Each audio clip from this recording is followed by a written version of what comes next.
Welcome to Verified Fears. There's a road up here where night never fully lifts, and even the air can feel like a living thing. If you ever find yourself driving through thick, unblinking fog in the Pacific Northwest, just know you're not alone in what you see or what follows behind your headlights. Tonight, you'll hear about impossible mile markers that repeat, voices on the radio counting down your final moments, faces you prayed you'd never see again staring out from the mist. These are stories of the forgotten, the lost, and the hunted, harrowing encounters along haunted roads where the fog hides more than it reveals. What you're about to experience will make every late drive feel different and every low cloud a reason to hesitate before turning the key. And if you reach the end, still doubting, try remembering what the fog looks like before sunrise. Do you trust what you hear in the hush? If you crave fear, you've found the right channel. Settle in, subscribe, and tap the bell. After all, when the mist closes in, you'll want at least one warning before something reaches you first. This is Verified Fears, where unsettling truths drift thicker than fog and you decide how deep you're willing to drive. I've driven Highway 101 1,000 times. I know every curve, every marker, every mile. 23 years behind the wheel of an 18-wheeler will do that to you. The road becomes muscle memory, something you feel in your bones rather than think about. So when I passed mile 167 for the fourth time in a row, I knew something was fundamentally wrong with the world. It started normal enough.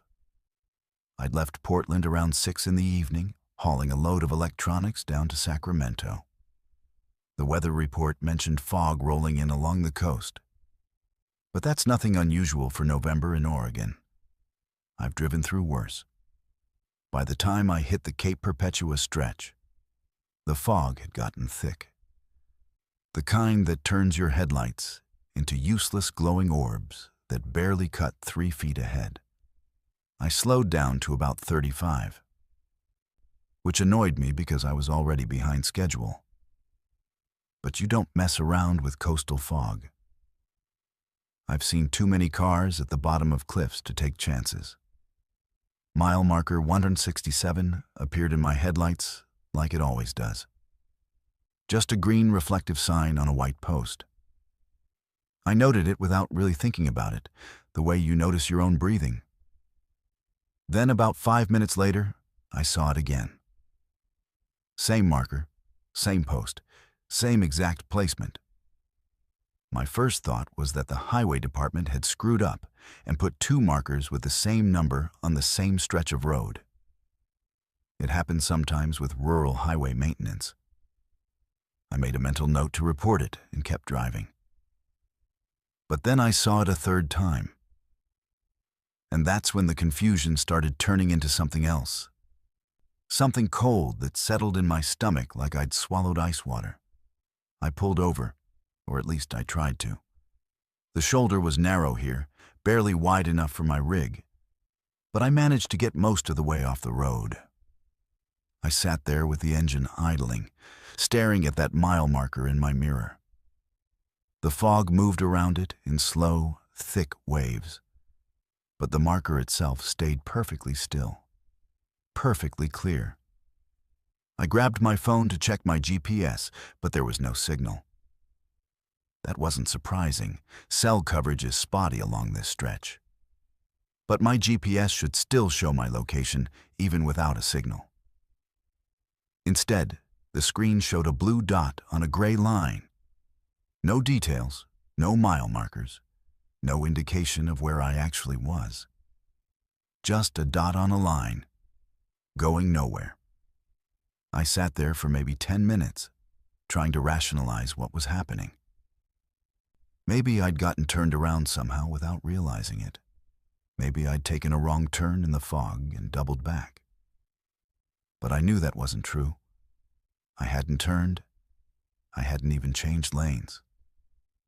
The road had been straight for miles, and I'd been driving forward the entire time. There was no physical way I could be passing the same marker over and over, unless... And this is where my mind started rejecting what my eyes were telling me. Unless something was very, very wrong with the road itself. I put the truck back in gear and started driving again. I kept my eyes locked on the odometer, watching the tenths of a mile tick by.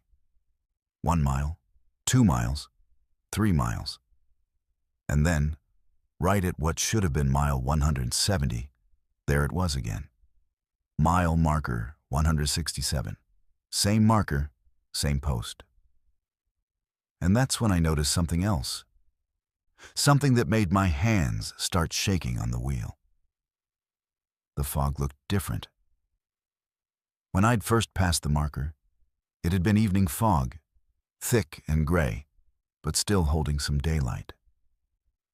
Now it was darker, duskier, like the sun had set while I was driving those 3 miles. But that was impossible. 3 miles doesn't take long enough for sunset. I stopped the truck again, right there in the middle of the lane. Nobody was behind me. I hadn't seen another vehicle since the fog rolled in. So I just sat there, engine running, trying to understand what was happening. The fog pressed against my windows like it had weight, like it was trying to get in. I could hear my own breathing, loud and fast in the cab's silence.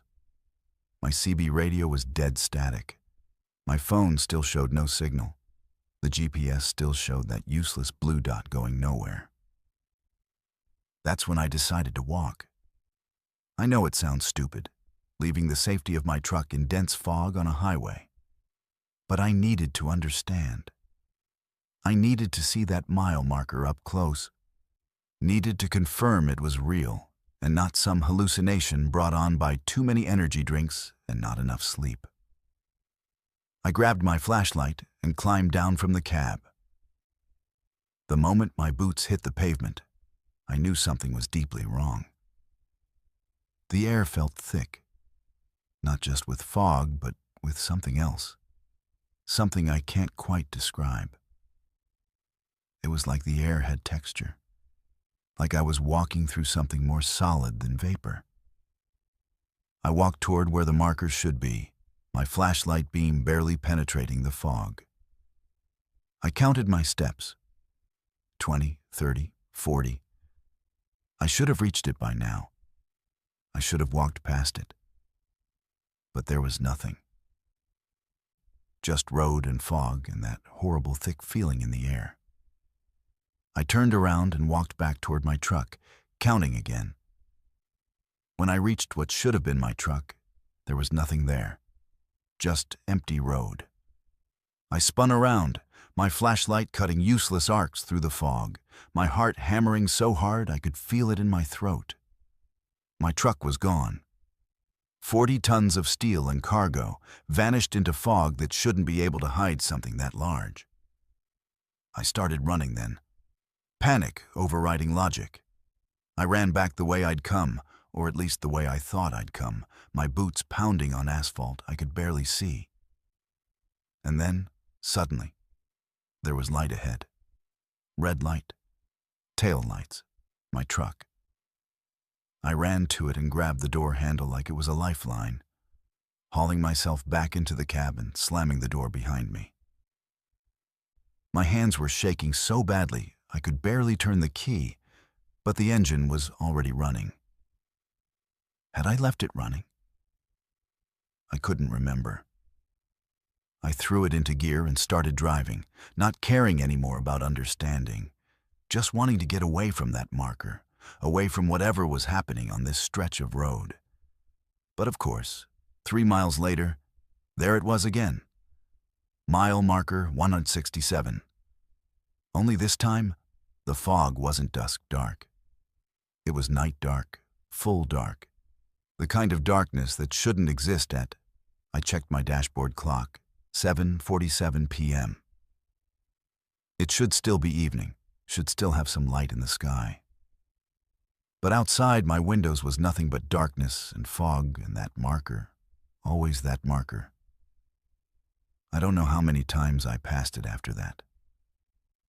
I lost count. Each time the world outside changed slightly. Once, the fog had a reddish tint, like it was lit from below by something I couldn't see.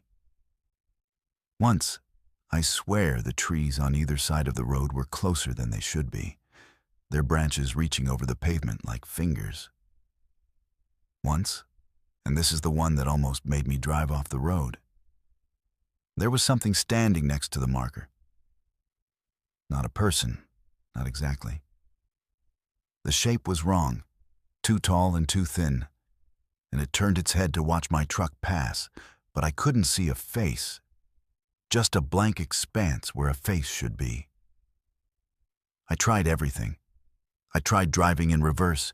The marker still appeared ahead of me after 3 miles. I tried closing my eyes and counting to 100, hoping it was exhaustion playing tricks. I tried praying, even though I haven't prayed since I was a kid. Nothing worked. The marker kept appearing, and the world outside kept changing, becoming stranger and more wrong with each pass. And then, on what must have been the 15th or 20th loop, something changed. The fog started to thin, not all at once, but gradually, like someone was slowly turning up the world's brightness. I could see farther ahead, could make out the shape of the road curving away into the distance. And there, maybe a quarter mile ahead, I saw another mile marker, 168. I accelerated, not caring about the fog anymore, not caring about safe driving, just needing to reach that marker, to pass it, to break free of whatever loop had held me. The marker grew closer, 150 yards, 100 yards, 50 yards. And then I was past it. And there ahead was another marker, 169. And I laughed, actually laughed with relief, even though I was crying at the same time. The fog cleared completely about 5 miles later. Suddenly, I was just driving down Highway 101 on a clear November night. Stars visible overhead, my headlights cutting clean, bright paths ahead of me. My GPS flickered back to life, showing me exactly where I was, mile 173, just south of Cape Perpetua.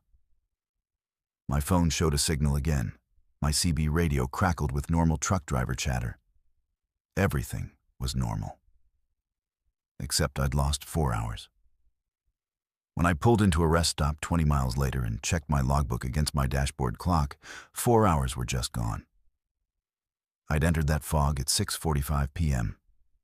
It was now 11:15 p.m. For me, it had felt like maybe an hour and a half. But 4 hours had passed in the real world while I was trapped in that loop, passing that marker over and over, watching the world outside change with each pass. I didn't file a report. What would I say? I didn't tell my dispatcher why I was late. I just blamed the fog, which wasn't technically a lie. I've driven Highway 101 dozens of times since then, always during daylight, never at night, and never when fog is in the forecast. And I never, ever slow down when I pass mile marker 167. I keep my eyes straight ahead and my foot steady on the gas until I'm well past 170, because I don't know what I'd see if I looked too closely. I don't know if that loop is still there, waiting in the fog, waiting for someone to get caught in it again. And I don't want to find out. The fog moved wrong. I noticed it immediately. After 6 years working these mountains, you develop an eye for weather patterns. Fog rolls, it drifts, it settles into valleys, and clings to cold surfaces. But fog doesn't pulse. Fog doesn't breathe. Yet there I was, 3 miles deep on Forest Road 25 near Mount St. Helens, watching the white wall ahead of me expand and contract in perfect rhythm, like watching someone's chest rise and fall during sleep. I'm a Forest Service maintenance worker, which means I spend most of my time alone on roads people don't even know exist, checking for storm damage, clearing debris, making sure the gates and barriers are secure. It's solitary work, but I've always preferred it that way. Trees don't complain, and mountains don't play office politics. That morning, I'd been sent to assess road conditions after a heavy November storm had blown through the night before. My supervisor mentioned possible washouts near the old growth section, so I loaded my truck with cones and caution tape and headed up before dawn. The fog had been normal when I started. Thick, sure, but normal. Mountain fog that hugged the ground and turned the forest into something out of a fairy tale. I'd driven through it slowly, windows cracked so I could hear if any trees had come down across the road. Everything seemed fine until I reached the section where the road curves along that steep ravine. The one where the old-growth Douglas firs are so massive you feel like an ant crawling past their roots. That's when I first saw it. The fog ahead wasn't just sitting there. It was moving, breathing, in and out, in and out. Expanding maybe 10 or 15 feet with each pulse, then contracting back. Regular as a heartbeat, regular as breath.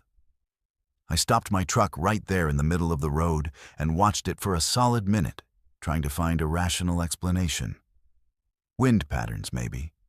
Some weird temperature differential creating convection currents. But the air was completely still. Not even a whisper of breeze.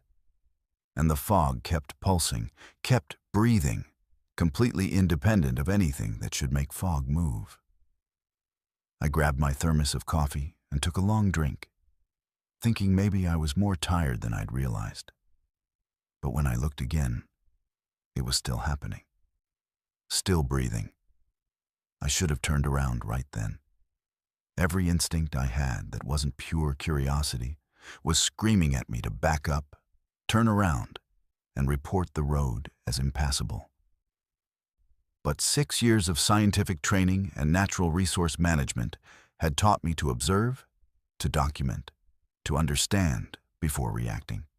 So I put my truck in gear and drove slowly forward, toward the breathing fog, telling myself I just needed to get a closer look, to understand what was causing this phenomenon.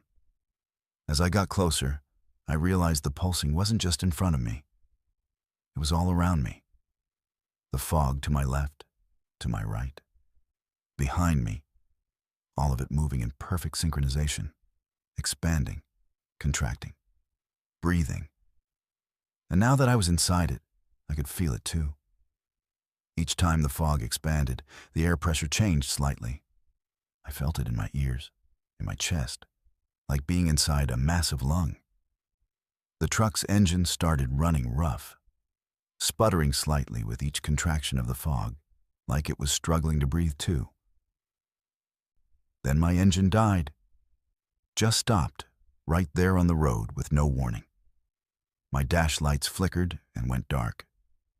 I turned the key, pumping the gas, but got nothing except a clicking sound that seemed pathetically small against the huge silence of the forest. And in that silence, I heard it. A sound so deep, I felt it more than heard it. A low, rhythmic rumble that matched the pulsing of the fog. Something vast was breathing, and I was inside it. I sat there for maybe 5 minutes, hands gripping the steering wheel, trying to restart the engine and failing each time. The fog had gotten thicker, pressing against my windows until I could barely see 5 feet in any direction. And the breathing sound was getting louder, more present, like whatever was making it was becoming more aware, more awake. That's when the fear really hit me. Not the intellectual kind where you recognize danger, but the ancient kind, the kind that lives in your brainstem and remembers when humans were prey. I needed to get out of there, and if my truck wouldn't start, I'd walk.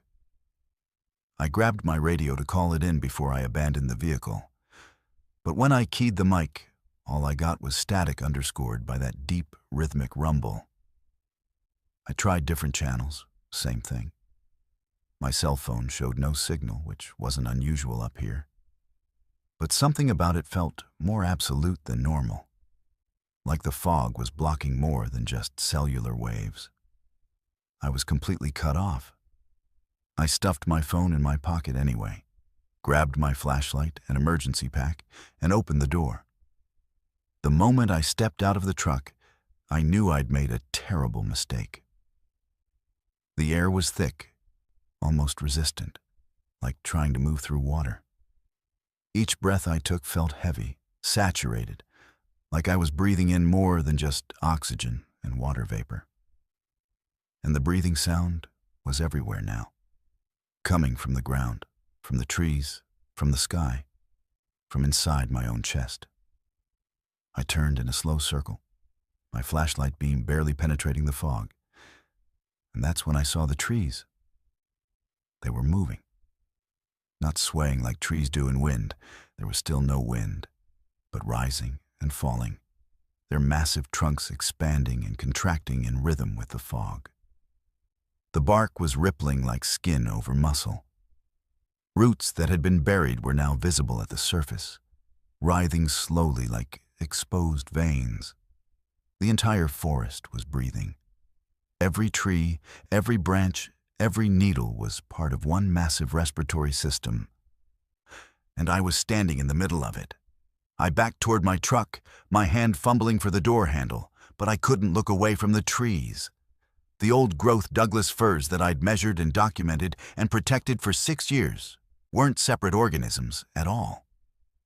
They were organs, components, parts of something so incomprehensibly large that my mind kept trying to reject what my eyes were showing me. The fog wasn't fog. It was exhalation. The breathing sound wasn't coming from something in the forest. It was coming from the forest itself, or from something the forest was part of, something that used trees as lungs and roots as circulatory systems, and fog as breath. My hand found the door handle, and I yanked it open, throwing myself back into the driver's seat. I turned the key with shaking hands, whispering prayers to gods I didn't believe in, and miracle of miracles, the engine caught. It sputtered and coughed, struggling against whatever was happening in the air. But it ran. I threw it into reverse and started backing down the road. Too terrified to try turning around, my eyes locked on the rearview mirror, watching the breathing fog recede. But as I backed away, I saw something that made me slam on the brakes, despite every instinct telling me to keep moving. Through a gap in the fog, up on the mountainside above the tree line, something was moving. Something massive. I only saw it for a second before the fog closed back in, but that second burned itself into my memory with perfect clarity. It was the same gray-white color as the fog, and it was rising, a dome or curve or back of something so large that the entire section of forest I'd been standing in was just a small part of it. The trees weren't growing on ground. They were growing on it, whatever it was. I don't remember much of the drive back. I know I went faster than I should have, my truck fishtailing on the rough road, branches scraping the sides. I know I was crying, though I didn't realize it until I reached the paved highway and saw my face in the mirror. I know the breathing sound followed me for miles, getting quieter but never quite disappearing. Until finally, when I was almost back to the ranger station, it faded completely, and the fog lifted, and the world became normal again. I filed a report saying the road was impassable due to fallen trees, which was a lie. I requested a transfer to a different district, which was granted. I never went back to that road, never wanted to see those trees again.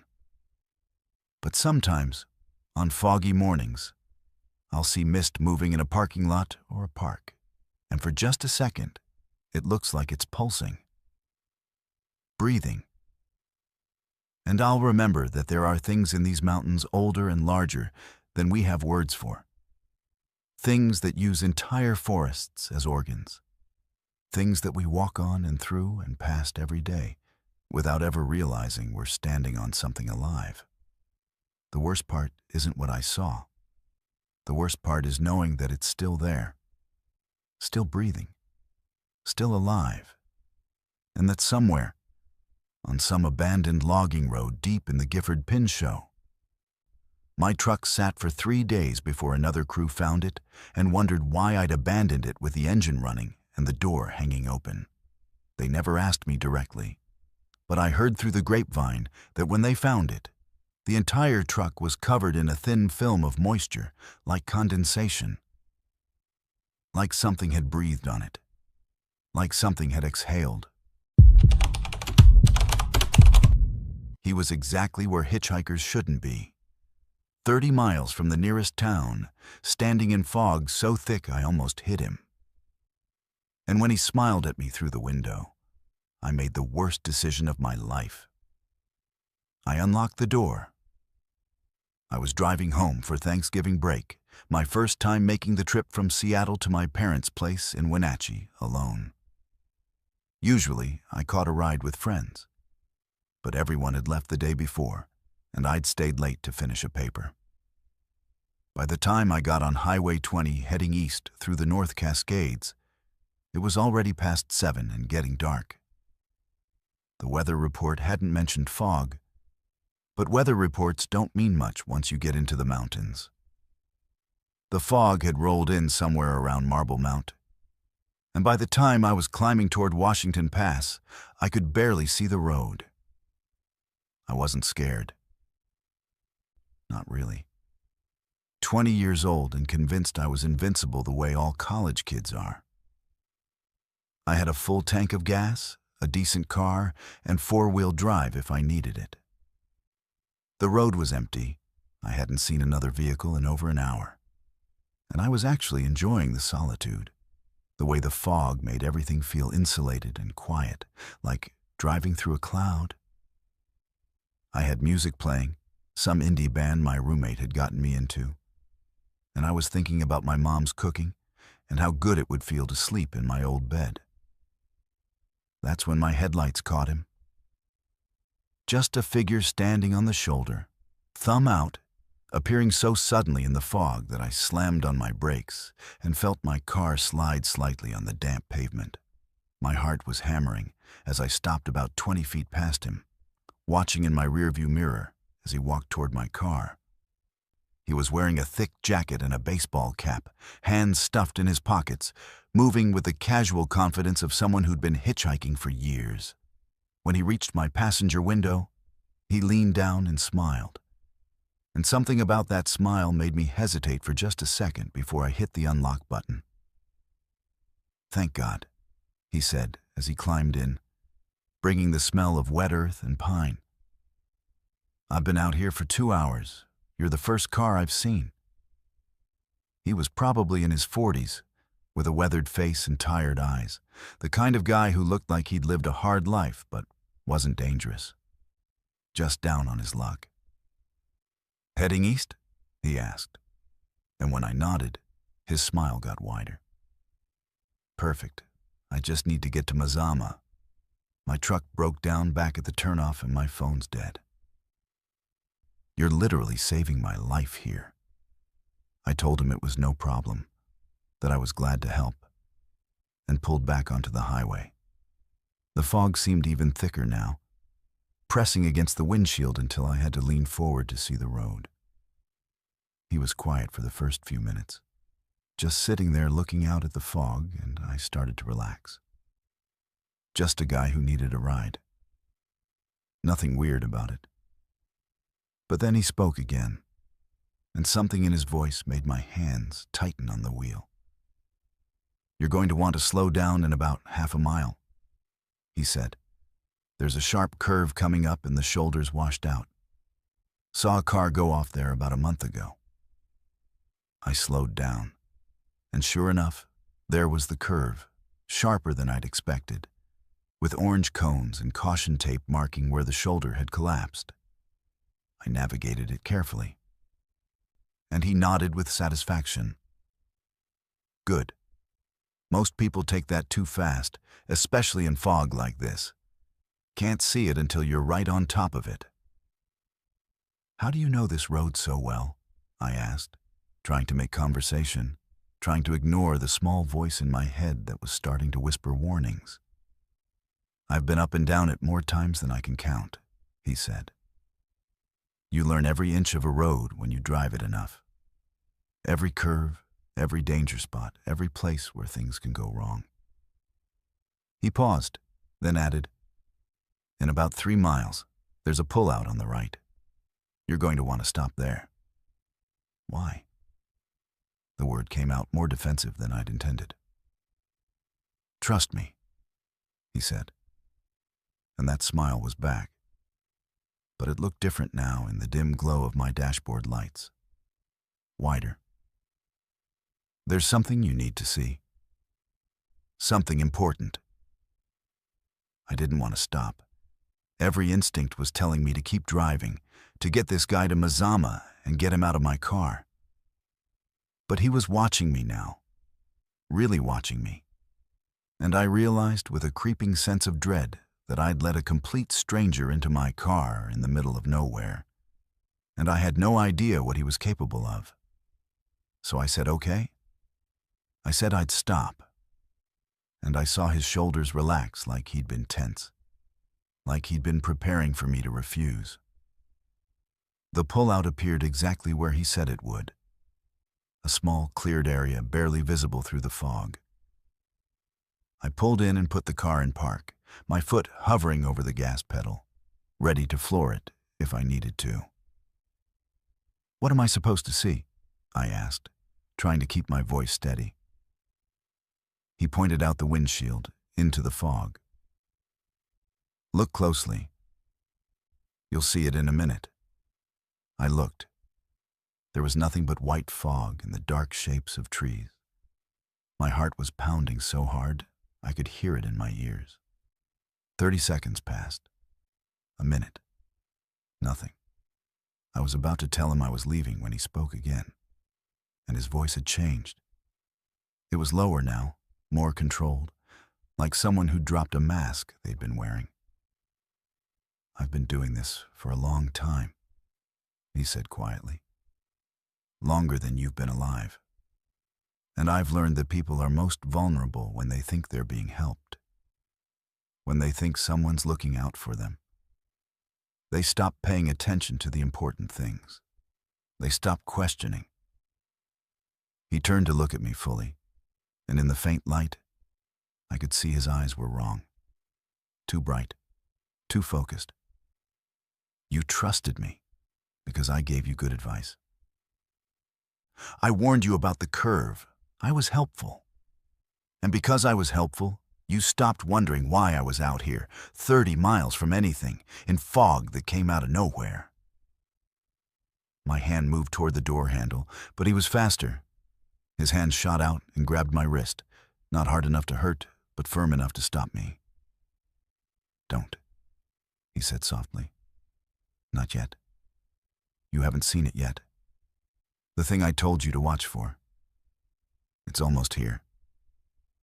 I tried to pull away, but his grip tightened. With my free hand, I fumbled for my phone, but he plucked it out of my grasp almost casually and tossed it into the back seat. You won't need that. No signal up here anyway. I made sure of that. He was still looking out the windshield, still watching the fog. Any second now. You'll want to pay attention. This is the important part. And then I saw them. Lights in the fog. Multiple sets of headlights, approaching from the direction we'd come. Relief flooded through me. Other cars, other people, help. But the relief died immediately when I saw how the lights were moving. They were perfectly synchronized, maintaining exact distances from each other, moving at exactly the same speed. 4 cars, then 5, then 6. All identical dark shapes in the fog, all moving in formation. "What is this?" My voice came out as a whisper. "They've been behind us since you picked me up," he said conversationally.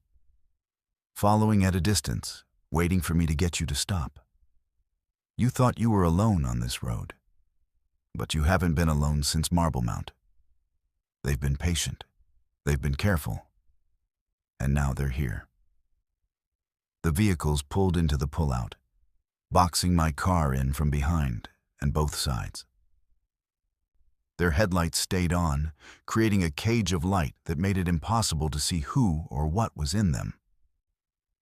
My door locks clicked down, and I realized with horror that he must have hit the master lock. I was trapped. Why? It was all I could think to say, all my mind could process. Why me? He finally released my wrist and sat back in his seat, looking almost relaxed. Why not you? You were driving alone, at night, in fog, on an empty road. You stopped for a stranger. You trusted easily. You did everything right to end up here.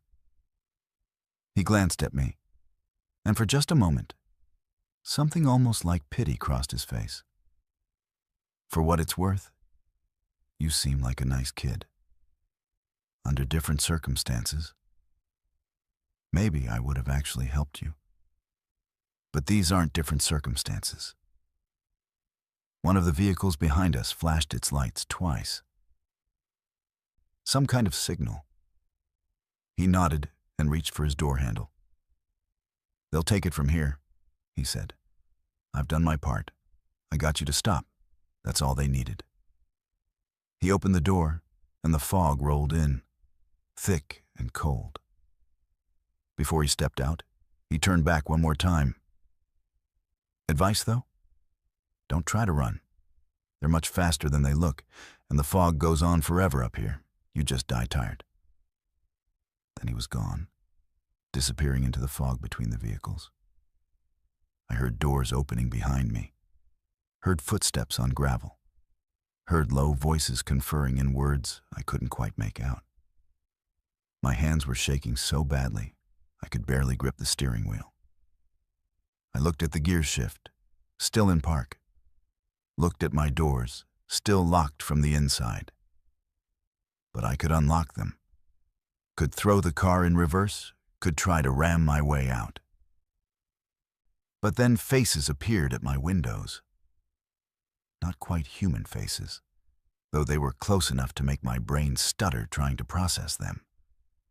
Two wide smiles, eyes that reflected the dashboard light like an animal's, fingers that were just slightly too long pressing against the glass. And I understood with horrible clarity that the hitchhiker had been human, or at least human enough. But whatever these things were, they were something else entirely. Something that used humans like him to deliver prey.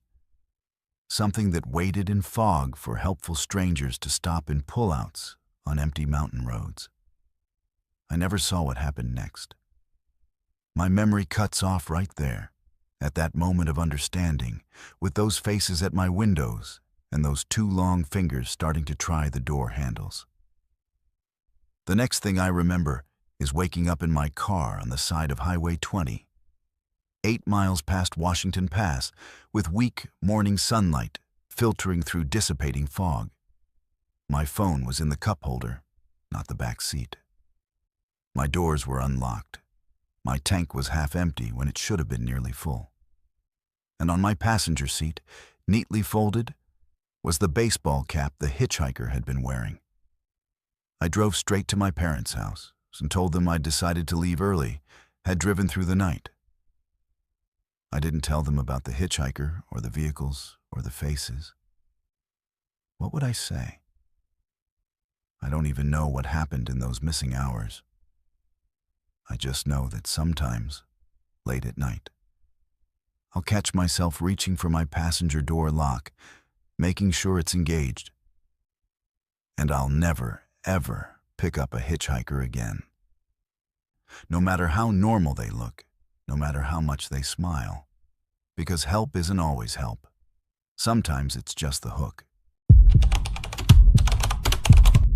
I left Portland at 2:47 p.m. I know because I'm obsessive about documenting my mileage. When I pulled into my Seattle driveway, my dashboard clock read 9:23 p.m. The drive takes 3.5 hours. I have no memory of the missing 3. I'm a pharmaceutical sales rep, which means I live out of my car and my life runs on schedules and documentation. I make the Portland to Seattle drive every Tuesday, have been making it for 4 years now, and I know exactly how long it takes. 3 hours and 28 minutes door to door if traffic is good, up to 4.5 if it's bad. I track everything: mileage, gas consumption, timestamps for tax purposes, and expense reports. My entire career depends on being detail-oriented and reliable. So when I say I lost 3 hours, I don't mean I lost track of time. I mean 3 hours of my life simply vanished, and I have no idea what happened during them. It was a Tuesday in late November, overcast and cold, but not particularly unusual weather for the Pacific Northwest. I'd finished my last sales call in Portland at 2:30, noted it in my phone, grabbed a coffee from the Starbucks on Morrison Street, and headed for I-5 North at exactly 2:47 p.m. I remember merging onto the interstate. I remember thinking I'd make good time because traffic was light. I remember turning on a podcast, something about true crime that I'd been halfway through. And then nothing. The next thing I remember is pulling into my driveway in Seattle. My hands on the wheel, the engine running, completely disoriented because it was dark and my dashboard clock said 9:23, and I had absolutely no recollection of the drive. At first, I thought I'd just zoned out, Highway hypnosis. It happens to everyone who drives long distances regularly. You get so familiar with the route that your brain goes on autopilot and you can't remember specific details of the drive. But this wasn't like that. This wasn't forgetting whether I'd passed the Tacoma Dome or which rest stop I'd used. This was a complete blank, like someone had taken an eraser to 3 hours of my memory. I sat in my driveway for 10 minutes trying to reconstruct the drive, trying to pull up any detail, any memory, anything. Nothing came. Just the coffee in Portland, and then suddenly my driveway in Seattle. I went inside, made myself dinner, tried to convince myself it was just fatigue. I'd been working long hours. Maybe I was more tired than I'd realized. But something felt wrong. Not just the missing time, but physically wrong. My throat was sore, like I'd been breathing cold air or maybe smoke. My legs ached, not from sitting but from activity, like I'd been walking or running. And when I took off my jacket, I smelled it. Wood smoke. Not cigarette smoke, but the smell of a campfire or fireplace, strong and unmistakable in the fabric. I hadn't been near a fire. I'd been in my car on the interstate. But the smell was there, and it was fresh. I checked my other clothes, my blouse, my slacks, and they all smelled the same. Wood smoke soaked into the fabric like I'd been standing next to a bonfire for hours. I threw everything in the wash and took a shower, and while the water ran hot over me, I tried again to remember anything about the drive. Still nothing. Just a blank space where 3 hours should be. The next morning, I went out to my car to head to my first appointment. That's when I saw the mud. It was caked under the brake pedal and around the floor mat on the driver's side. Thick, dark mud mixed with pine needles and what looked like moss. Not road dirt, not the kind of grime that accumulates from normal driving. This was forest floor mud, the kind you only get from walking through woods. I stood there staring at it for a long moment, my coffee getting cold in my hand, trying to make sense of it. When had I been in a forest? Why couldn't I remember? I called my office and told them I was taking a sick day, then drove to a car wash and had them detail the interior. While I waited, I checked my phone's location history. Google tracks everywhere you go if you have the app enabled, and I always have it enabled for mileage tracking. I pulled up Tuesday's timeline and felt my stomach drop. According to my phone, I'd stayed on I-5 the entire time. Portland to Seattle, straight shot, no detours. But the timeline showed me stopping for 47 minutes at a location between Olympia and Tacoma. Just a pin on the map with coordinates, no address, nothing to indicate what was there. I zoomed in on the satellite view. Trees. Dense forest on both sides of the interstate. No rest stop, no gas station. Nothing that would explain why I'd stopped or how I'd gotten mud from a forest floor into my car. I did something then that probably wasn't smart, but I couldn't help myself. I drove back down to that location. It was about an hour south of Seattle, and I found the exact spot where my phone said I'd stopped by matching the coordinates. It was just a stretch of I-5 with forest on both sides, nothing unusual about it. No pullouts, no exits for miles in either direction. But when I pulled onto the shoulder and got out, I felt it. That same wrongness I'd felt the night before.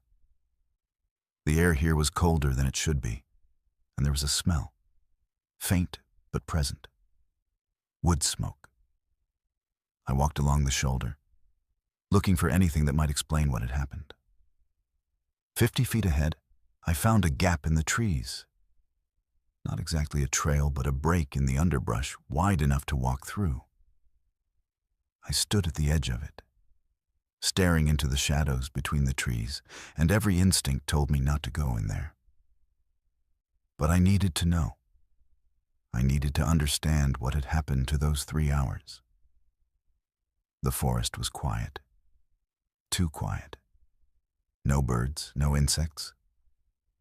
Just the distant sound of traffic from the interstate fading behind me as I walked deeper into the trees.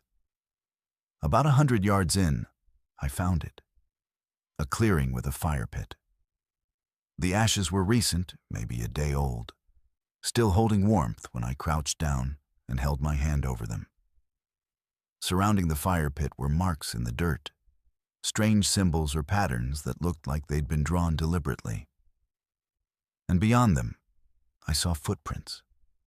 Dozens of them, all different sizes, like a group of people had been standing in a circle around the fire. One set of footprints matched my shoes. I checked the tread pattern against my sole. Identical. I had been here. I had stood in this clearing, in this circle with other people, around this fire, and I had no memory of it. None. The realization made my knees weak, and I had to sit down on a fallen log to keep from collapsing. What had I done here? Who had I been with, and why? Why couldn't I remember? I took photos of everything with my phone, the clearing, the fire pit, the symbols, the footprints. Then I got out of there as fast as I could, practically running back to my car. When I reached the interstate, I sat in my driver's seat with the doors locked and scrolled through the photos, trying to make sense of them. The symbols meant nothing to me. The footprints could have been anyone, but they included mine, and that was undeniable. Over the next few days, I became obsessed with finding answers. I went through my bank statements to see if I'd made any purchases during those missing hours. Nothing.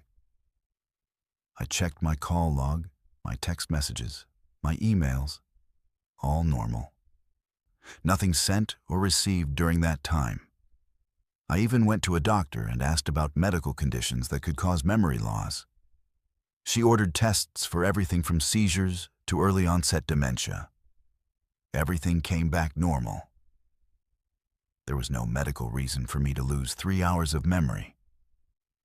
But the evidence kept mounting that something had happened. I found scratches on my hands that I didn't remember getting, thin lines like I'd been pushing through brambles. My watch, which I always wore, was missing. I tore my apartment apart looking for it and finally gave up, accepting it was gone. And worst of all, I started having dreams. Not memories exactly, but fragments. Images of standing in a circle with shadowy figures I couldn't quite see. The smell of wood smoke so strong it would wake me up. A voice, low and rhythmic, chanting words I didn't understand. And always, always, the feeling of fog. Thick fog surrounding everything, making it impossible to see clearly, making it impossible to remember. I went back to that clearing 3 more times over the next 2 weeks. Each time there were fresh ashes in the fire pit. Each time there were new footprints, including ones that matched my shoes. And each time I had no memory of being there. I started to wonder if I was having some kind of psychotic break, if I was sleepwalking or having fugue states. But I lived alone, and how would I drive an hour south in my sleep, walk into the forest, participate in whatever was happening in that clearing, and drive home, all without waking up or having an accident? The 4th time I went back, I found something that made me stop going entirely. Hanging from a low branch near the clearing was my watch. It was covered in mud and the band was broken, but it was definitely mine. I recognized the inscription on the back, a gift from my parents when I'd graduated college. But it wasn't the watch itself that scared me. It was what was engraved on the tree trunk above it. A symbol carved deep into the bark that matched one of the symbols from the fire pit. And below it, carved in smaller letters, return. I left the watch there. I left the clearing, and I haven't been back since. I changed my route to Seattle. Now I take Highway 101 up the coast, even though it adds 2 hours to my drive. I don't care. I won't drive I-5 between Olympia and Tacoma anymore, won't risk passing that stretch of forest again, because I think whatever happened in those missing hours is still happening. I think every Tuesday, at the exact time I originally lost those hours, part of me goes back there. Not physically. I've started having friends verify my location on Tuesday evenings to make sure I'm where I think I am. But some part of me, some version of me, is still in that clearing, still standing in that circle, still participating in something I can't remember and don't understand. The worst part is not knowing. I've learned to live with the missing time, with the gaps in my memory. But not knowing what I did, what I agreed to, what I might have participated in. That's what keeps me awake at night.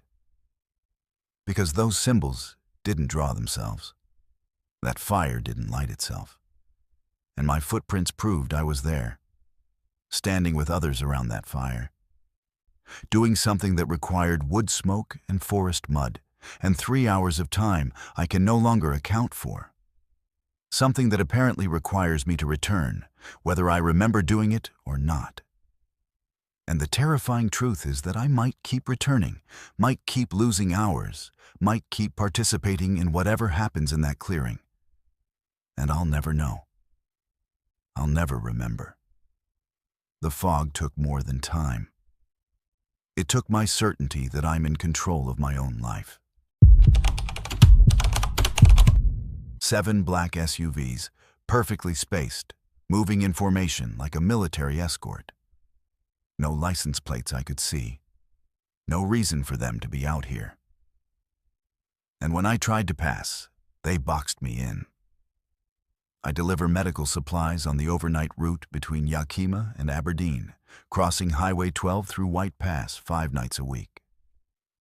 It's lonely work, the kind most people wouldn't want. But I prefer it. No traffic, no small talk, just me and the road and whatever audiobook I'm burning through that week. I've been doing this run for 8 years, Seen plenty of strange things in that time. Elk herds crossing in the moonlight, drunk drivers weaving across lanes, once even a small plane making an emergency landing on a straight stretch near Packwood. You see enough weird stuff on night roads and nothing surprises you anymore. Or so I thought. It was a Thursday in late November, around 1 in the morning, and I was heading west through the pass. Fog had settled in thick around Rimrock Lake, the kind that turns your high beams into useless glare. So I'd switched to fog lights and slowed to about 40. The road was empty like it usually is at that hour. I hadn't seen another vehicle since leaving Yakima. My delivery wasn't due in Aberdeen until 6 a.m., so I had plenty of time. I was relaxed, listening to some thriller novel about corporate espionage, not paying attention to much beyond keeping my van between the lines. That's when I first saw them in my rearview mirror. Headlights, multiple sets, appearing suddenly out of the fog behind me. 7 vehicles, all the same model from what I could tell, all black, all maintaining perfect distance from each other.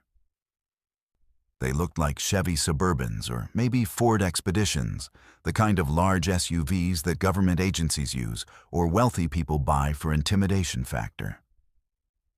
They were moving faster than me, closing the distance steadily, and something about the way they moved made my hands tighten on the wheel. Too precise, too coordinated, like they were connected by invisible wires, all responding to the same commands at the same instant. They caught up to me near the summit, and instead of passing, the lead vehicle slowed to match my speed exactly, 40 miles per hour. The other 6 fell into formation behind it, maintaining those perfect intervals. I could see them clearly in my mirrors now. Identical black SUVs with tinted windows so dark I couldn't see the drivers. No front license plates. And when I checked my side mirror to see the rear of the ones beside me, no back plates either. Just blank black metal where identification should be. I'm not a paranoid person by nature. 8 years of night driving teaches you that most weird things have boring explanations. But something about this felt wrong. I sped up to 50, testing. They matched my speed instantly, not gradually like normal drivers would, but immediately, like they'd anticipated my move. The formation never wavered. Perfect spacing, perfect synchronization. I slowed back down to 35. They slowed with me, still in formation. It was like being in a moving cage. The logical part of my brain tried to rationalize it. Maybe it was some kind of official convoy, federal agents or military personnel moving equipment. But official convoys don't run without plates. They don't use completely blacked out windows. And they sure as hell don't box in random delivery drivers on empty mountain highways. I grabbed my CB radio and tried calling out, asking if anyone was monitoring, if anyone could explain what I was looking at. Nothing but static came back, and underneath the static, something else. A low rhythmic pulse, almost like a heartbeat, that made my skin crawl. I decided to try passing them. There was a straight stretch coming up before the road started its descent toward Packwood, and even in the fog I could see well enough to attempt it. I signaled left, checked my mirror, and accelerated into the passing lane. The moment I did, the formation changed. The 3 SUVs on my left moved in closer, closing the gap until they were inches from my van. The ones behind accelerated, coming up fast. And ahead somehow, 2 more appeared out of the fog that I could have sworn weren't there before. They'd somehow gotten in front of me without passing, without me seeing them move. Now they were ahead, slowing down, forcing me to slow down or rear-end them. I jerked back into the right lane, my heart hammering, and the formation reformed around me. 7 SUVs, perfect spacing, moving in unison. Except now I was certain there had only been 7 before. But when I counted again, I saw 8, then 9. My eyes had to be playing tricks on me in the fog. But each time I counted, the numbers seemed different.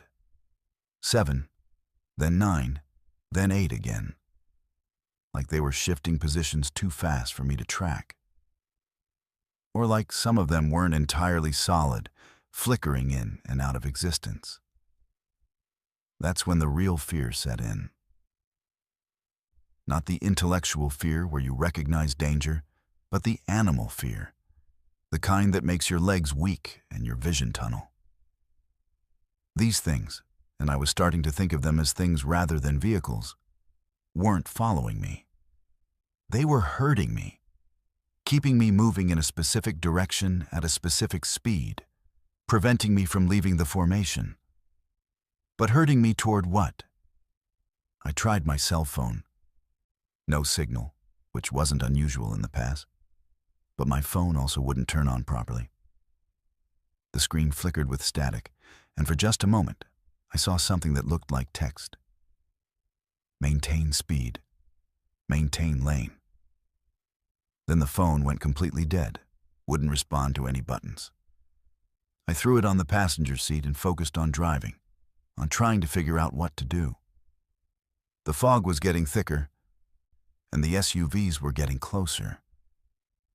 I could see now that their windows weren't just tinted, they were completely black, like the glass had been painted over from the inside. No light came from within them, no indication that anyone was actually driving. They moved with mechanical precision, adjusting to every tiny change in my speed or position instantly, and I realized with growing horror that I hadn't seen a single brake light come on. Not once. They accelerated and decelerated without their brake lights ever illuminating, like they were gliding rather than driving. A sign appeared in my headlights. Packwood, 8 miles. 8 miles until I'd reach the town, reach other people, reach help. I just had to stay calm for 8 more miles. But the SUVs seemed to sense my thoughts, or sense the sign, because the formation tightened. The vehicle to my right moved so close, I could have reached out and touched it. The ones behind closed the gap until they were feet from my rear bumper.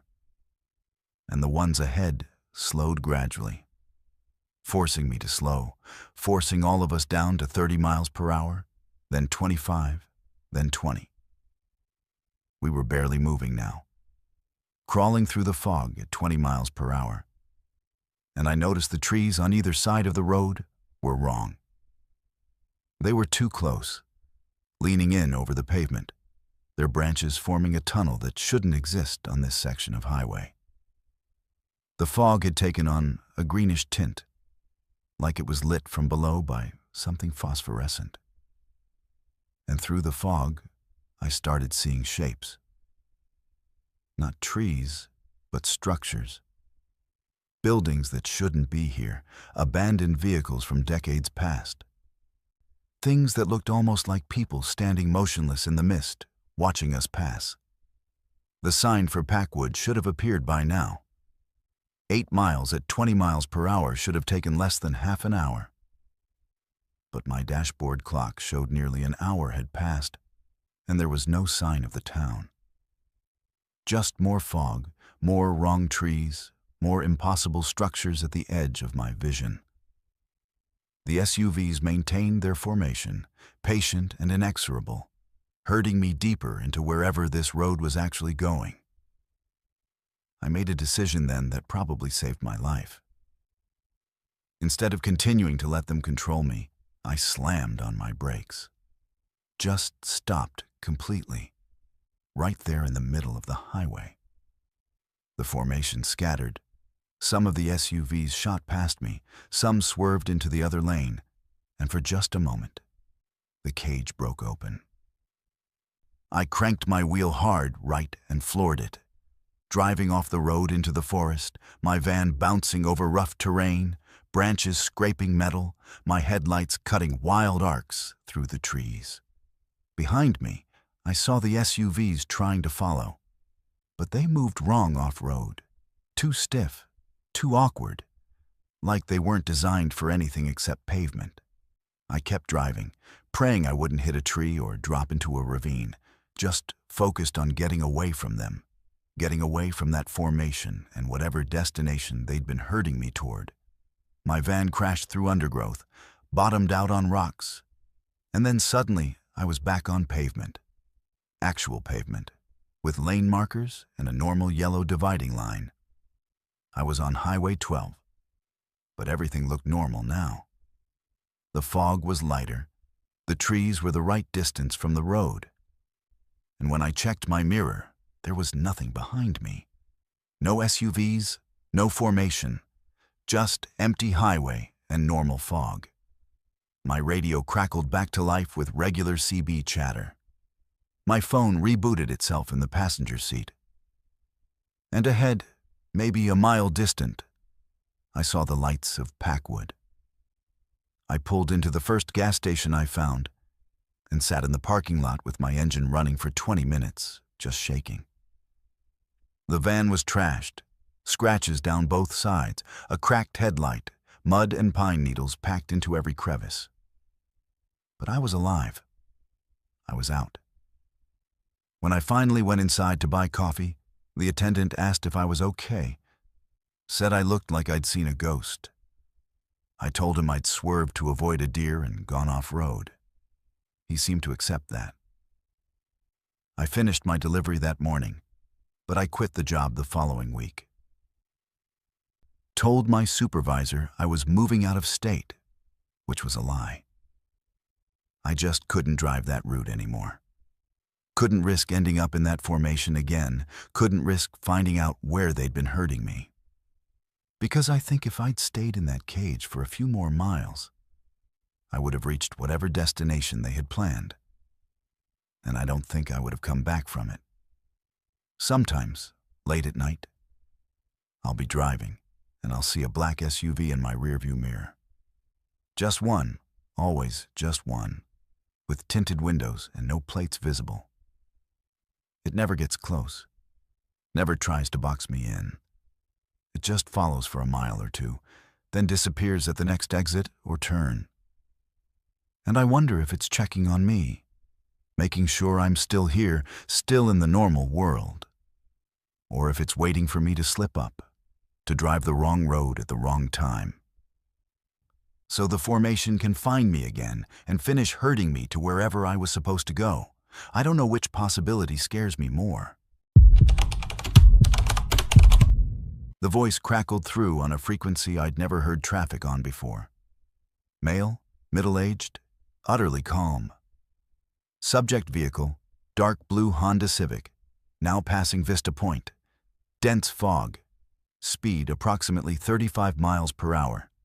Beginning countdown, 100. I'm a ham radio enthusiast, have been since I was 16, and I know every frequency worth monitoring in the Pacific Northwest. I was driving to a radio operator's meetup in Hood River, my mobile rig mounted under my dashboard, scanning through channels out of habit more than expectation. The historic Columbia River Highway isn't exactly a hotbed of radio activity. Mostly truckers on CB, occasional park rangers, sometimes hikers with walkie-talkies. So when that voice came through on 402.7 MHz, a frequency that should have been empty, I almost didn't register what it was saying at first. Just another transmission, background noise to my drive. Then my brain caught up to my ears, and I realized what I'd heard. Dark blue Honda Civic. That was my car. Vista Point. I just passed that overlook maybe 30 seconds ago. The fog had rolled in thick about 10 miles back, turning the famous scenic highway into a claustrophobic tunnel of white. And that voice had described my exact situation, my exact location, my exact speed. I grabbed the mic and keyed it, my heart starting to pound. This is KF7RLM. Who is this? Identify yourself. Nothing but static. I waited, counting seconds, then tried again. This is KF7RLM on 462.7. Please identify. You just described my vehicle. What's going on? Still nothing. I was about to chalk it up to some weird coincidence. Maybe someone else in a blue Civic nearby that I couldn't see in the fog, when the voice came back, still perfectly calm, still utterly emotionless. Subject vehicle maintaining speed. Now approaching La Tourelle Falls turnoff. 94. I looked at my odometer, at the road ahead appearing in slow increments through the fog. La Tourelle Falls was maybe half a mile ahead. I could see the sign emerging from the white. And that number, 94. He'd said 100 before, now 94. He was counting down. Counting down to what? I pressed the accelerator, speeding up to 50, my hands slick on the wheel. I needed to get to Hood River, needed to get around other people, needed to understand what was happening. The voice returned within seconds. Subject vehicle accelerating. Speed now 50 miles per hour. Deviation noted. 89. He'd skipped numbers. 5 numbers for the 30 seconds or so since his last transmission. 1 number for every 6 seconds.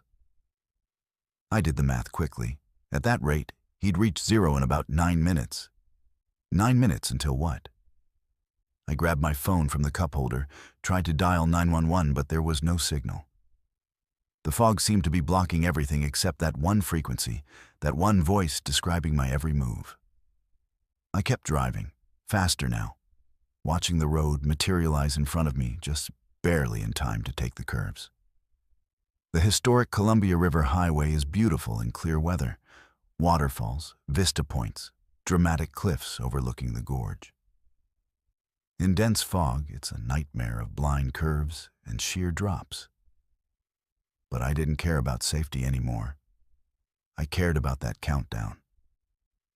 About the clinical precision in that voice, about the fact that someone was watching me from somewhere I couldn't see them. Subject vehicle now passing Bridal Veil Falls State Park. Speed 55 miles per hour. Fog density increasing, 77. The voice never wavered, never showed emotion, just stated facts like a scientist recording observations. I screamed into my radio, demanding answers, threatening to call the police, pleading for whoever it was to stop, to explain. The only response was that voice, relentless and calm. Subject displaying signs of distress. Vocal output elevated. Heart rate estimated at 110 beats per minute. 68. How could he know my heart rate? Was he guessing? But no, it felt right. My heart was hammering, probably exactly 110 beats per minute, which meant he wasn't just watching me from a distance. He was close. Close enough to see me clearly, or maybe he had equipment. Infrared, thermal imaging, something that could read my vital signs through the fog. I checked my mirrors frantically, but saw nothing except white fog and my own taillights reflecting back at me. Subject checking mirrors. Defensive behaviors emerging. Approaching Joaquina Falls. 59. Less than a minute had passed. He was counting faster now, or maybe I was burning through time faster than I realized. Panic does that, distorts your sense of duration. I tried changing frequencies on my radio, scanning through every channel, looking for any other sign of life, anyone else who might hear me. Every frequency was dead except 462.7, where that voice waited patiently to deliver its next observation. I made a split-second decision and jerked my wheel right, taking the turnoff for Multnomah Falls at the last possible second. If someone was following me, tracking me, I'd lose them in the parking area. Find park rangers or tourists. Find help. The voice responded immediately. Subject vehicle departing primary route. taking Multnomah Falls Access Road. Attempting evasion. 46. The parking lot was empty. Completely, impossibly empty. Multnomah Falls is one of the most visited sites in Oregon. There should be people, cars, rangers, someone. Instead, there was nothing but fog and empty parking spaces, and that horrible voice continuing its countdown. Subject vehicle stopped.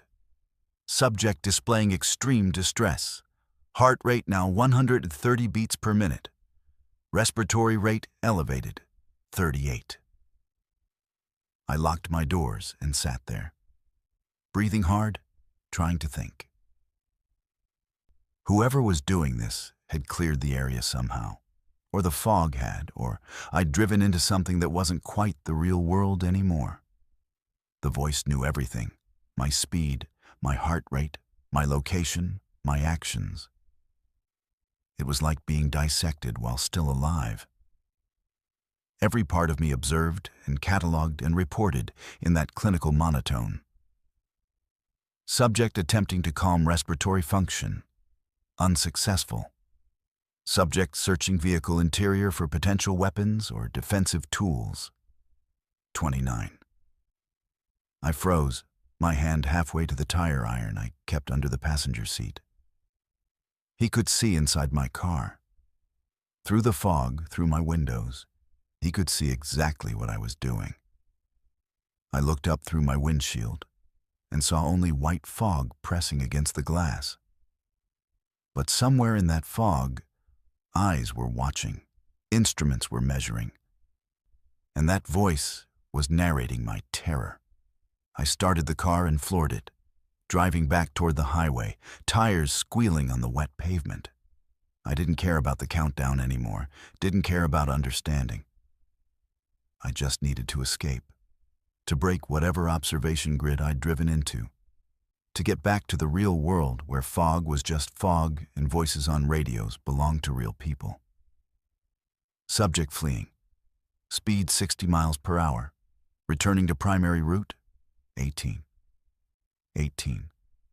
Less than 2 minutes until 0. Until whatever happened at 0. The fog was impossibly thick now, so dense I could barely see my own hood. I was driving blind, steering by instinct and memory, praying I'd hit the straightaway soon, praying I wouldn't miss a curve and plunge over the cliff into the gorge. The voice continued. Subject entering critical phase. Visibility near 0. Speed dangerous for conditions. 12. I wanted to stop, wanted to pull over and just wait it out. But stopping felt like giving up, like accepting whatever fate that countdown represented. So I kept driving, knuckles white on the wheel, leaning forward until my face was inches from the windshield, searching desperately for the road. 8. The voice was still calm, still clinical, but I could swear I heard something underneath it now. Anticipation, maybe, or satisfaction. 7. My radio suddenly filled with static, loud and overwhelming, drowning out that horrible voice. I fumbled for the volume control, but it wouldn't respond. The static got louder, building to a roar that hurt my ears. And underneath it I could hear, or thought I could hear, other voices. Dozens of them, maybe hundreds, all counting down in unison. 3. Every voice slightly different, but all perfectly synchronized, all marking the seconds until 0. I slammed on my brakes, closing my eyes, unable to drive anymore, unable to do anything but wait for whatever was coming. The voices reached 1, held it for an impossibly long moment, and then in perfect unison, 0. Silence. Complete and absolute silence. No static, no voices, no engine noise, even though my car was still running. I opened my eyes slowly and saw that the fog had vanished. Just gone. Like someone had flipped a switch.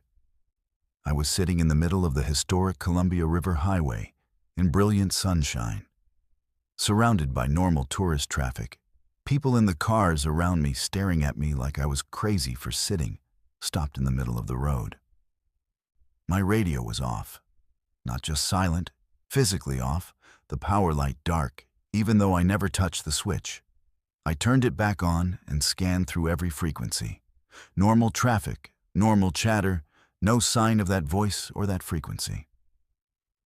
I drove in numb shock to the meetup in Hood River, walking in 2 hours late. My fellow radio enthusiasts asked where I'd been, if I'd gotten lost. I told them yes, I'd gotten lost in the fog. That was 3 years ago. I still do ham radio, still monitor frequencies, still attend meetups. But I won't drive the historic Columbia River Highway anymore. And I won't drive in fog if I can help it. Because sometimes, late at night when I'm scanning through dead frequencies, I'll hear something. Just for a second, just a fragment. That same calm voice, saying numbers, always counting down. And I wonder if it's still watching me, still measuring me, still waiting for another opportunity to complete whatever process I interrupted by surviving. I wonder if next time, when the countdown reaches 0, I'll still be here when the fog clears, or if I'll have gone wherever that voice wanted to take me, wherever all those other voices were calling from when they counted down together. I don't know, and I don't ever want to find out. The GPS said 15 minutes. The detour would add 15 minutes, then I'd be back on Highway 22. That was 4 hours ago. The roads keep getting worse. And I just passed a gas station with pumps from the 1950s. And they looked abandoned yesterday, not 70 years ago. I sell real estate in the Salem area, mostly rural properties, which means I spend a lot of time driving back roads to reach listings that barely show up on maps. I'm good with directions usually, but I'll admit I've become completely dependent on GPS over the years. Why memorize routes when your phone can guide you perfectly every time? That dependency is what got me into the situation, and I'm not sure it's going to get me out. I was heading to a property showing east of Salem up in the Cascade foothills. A potential buyer wanted to see a 100-acre parcel with timber value, and I'd scheduled it for 2 in the afternoon. I left my office at noon, plenty of time for the hour drive, and everything was fine until I hit Highway 22 and saw the digital road sign. Road closed ahead. Detour. There'd been rock slides in the area recently, so I wasn't surprised.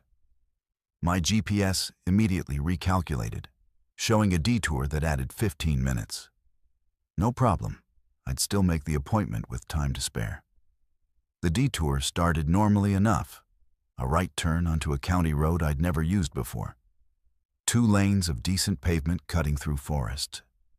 My GPS showed a blue line snaking through green terrain, with clear instructions to follow this road for 8 miles, then turn left, then right, then back onto Highway 22.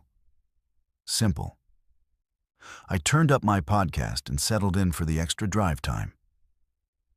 But at the 8-mile mark, where I should have turned left, there was no intersection, just forest on both sides and the road continuing straight ahead. I slowed down, confused, checking my GPS. The blue dot showing my location was right on top of where the turn should be, but there was nothing there. The GPS insisted I should turn left, its voice calmly repeating, "Turn left," even though turning left would mean driving into trees. I continued straight, figuring the map data was slightly off, figuring the turn must be just ahead. A mile later, the pavement ended. Not gradually, not with warning signs, just ended, turning into gravel like someone had drawn a line and decided pavement wasn't needed anymore. My GPS still showed me on a paved county road, still insisted the turn was behind me, still tried to recalculate in a loop that kept failing. I stopped the car and checked my phone signal. 1 bar, barely enough for anything. I tried pulling up Google Maps as a backup, but it wouldn't load, just spinning endlessly while my location dot drifted aimlessly across the screen. I should have turned around right then. Should have backtracked to Highway 22, called the buyer, rescheduled. But I could see on my GPS that if I just kept going straight, I'd eventually intersect with another road that would take me east, back toward where I needed to be. It looked like maybe 3 miles on the map. 3 miles of gravel wouldn't kill me, and I'd still make my appointment. So I kept driving. The gravel road was rough but passable, winding through increasingly dense forest. I didn't see any houses, any driveways, any signs of human presence at all. Just trees and more trees, Douglas firs and cedars so thick they blocked most of the sunlight, making it feel like dusk even though it was barely past noon. My GPS still showed roads ahead, intersections coming up, civilization just around the next bend. But the roads kept not appearing. Every intersection on the map turned out to be just more forest, the gravel road continuing endlessly forward. After 30 minutes of driving on gravel, the road got worse. The gravel turned to dirt, rutted and muddy from recent rain. My sedan wasn't made for this kind of road, and I felt the undercarriage scraping on high spots, heard rocks pinging against the frame.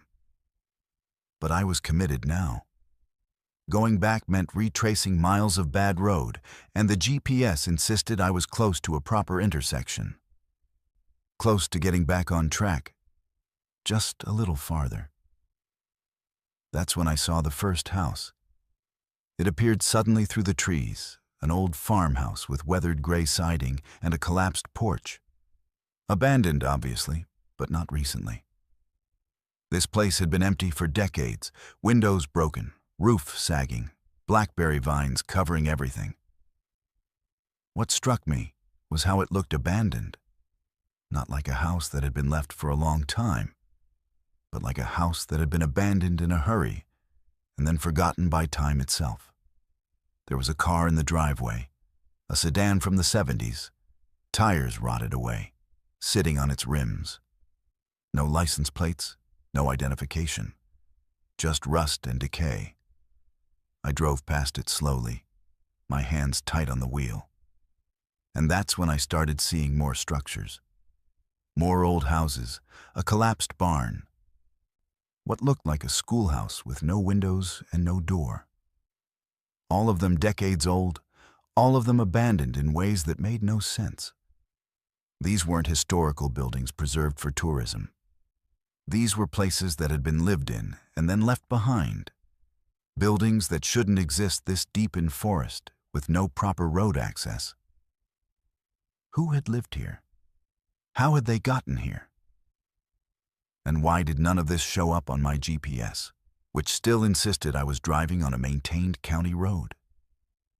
The dirt road narrowed further, becoming barely more than a path, tree branches scraping both sides of my car.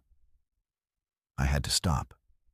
My sedan couldn't handle this, and I was going to get stuck if I went any farther. I put the car in park and sat there, trying to figure out what to do. My GPS was useless, showing me in completely the wrong location. My phone had no signal at all now, and I had no idea how far back it was to actual civilization, to roads that really existed instead of just showing up on digital maps. I decided to walk ahead, just to see if the path opened up, if there was any indication of where it led. I grabbed my phone and my keys and started walking, leaving my car running in case I needed to make a quick exit. The path continued for maybe a quarter mile, getting narrower and more overgrown, until it opened into a clearing. And in that clearing was a town. Not a living town, a dead one. Maybe 20 buildings arranged along what had once been a main street, storefronts with faded signs, a post office, what might have been a hotel. All of it abandoned, all of it decades old, all of it impossible. There are no ghost towns in the Oregon Cascades this close to Salem. I would know. I sell real estate here. I know the history. I know the geography. This place shouldn't exist. I walked down the main street in a daze, reading the signs. A general store advertising prices from the 1950s. A gas station with pumps that predated my parents. A movie theater with a marquee still advertising films I'd never heard of. Everything was weathered and decayed, but somehow preserved, like time had stopped here rather than moved forward.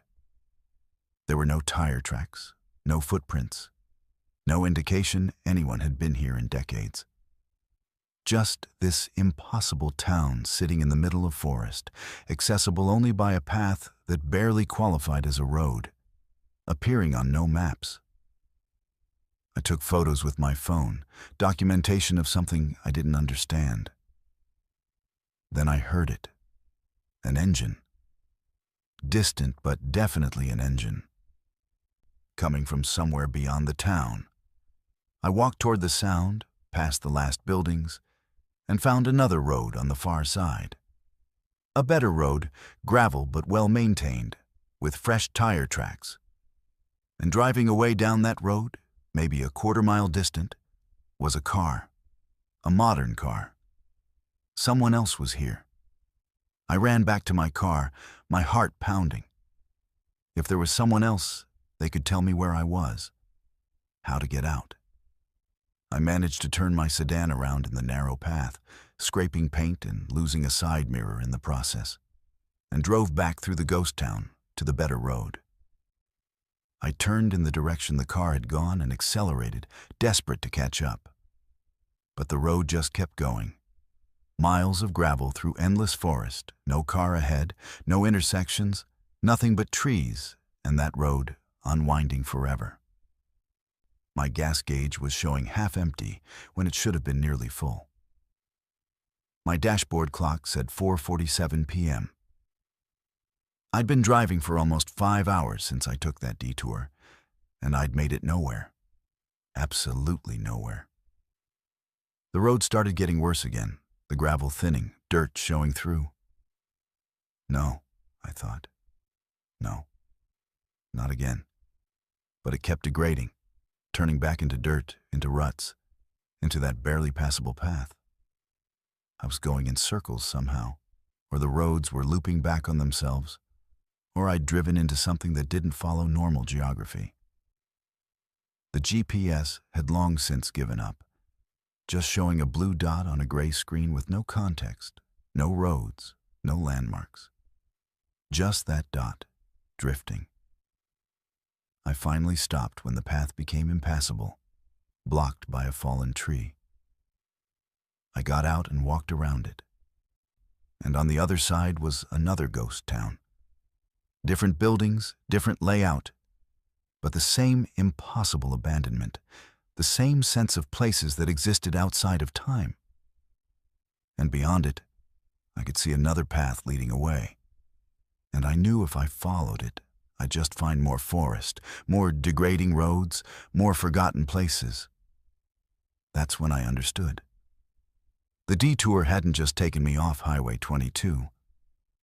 It had taken me off the normal map entirely, into some network of forgotten roads and abandoned places that existed in the gaps between where people actually go. My GPS had tried to route me through spaces that shouldn't be routed through. And I'd followed blindly, trusting technology more than sense, driving deeper and deeper into geographic impossibility. I walked back to my car and made a decision. I was going back the way I came, not forward. Following these paths only led deeper into nowhere. I needed to retrace every turn, every mile, back to that original detour, back to Highway 22.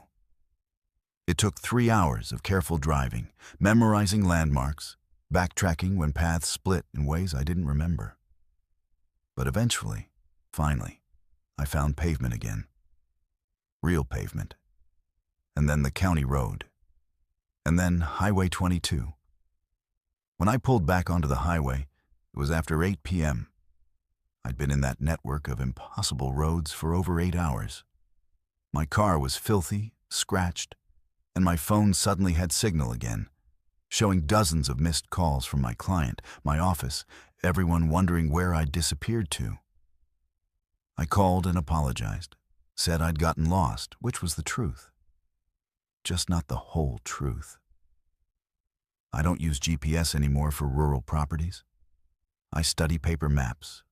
I memorize routes. I never trust digital directions through unfamiliar territory.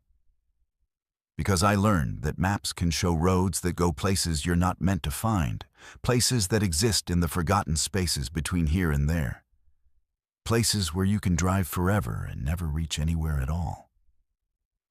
And once you turn down those roads, following those helpful blue lines into the white spaces on the map, there's no guarantee you'll find your way back. I was lucky. But I still have those photos on my phone, those ghost towns that don't appear on any map. And sometimes I wonder how many other people followed detours that went too deep, trusted their GPS into places they couldn't return from. I wonder if they're still out there, still driving those degrading roads, still trying to find the intersection that will take them home.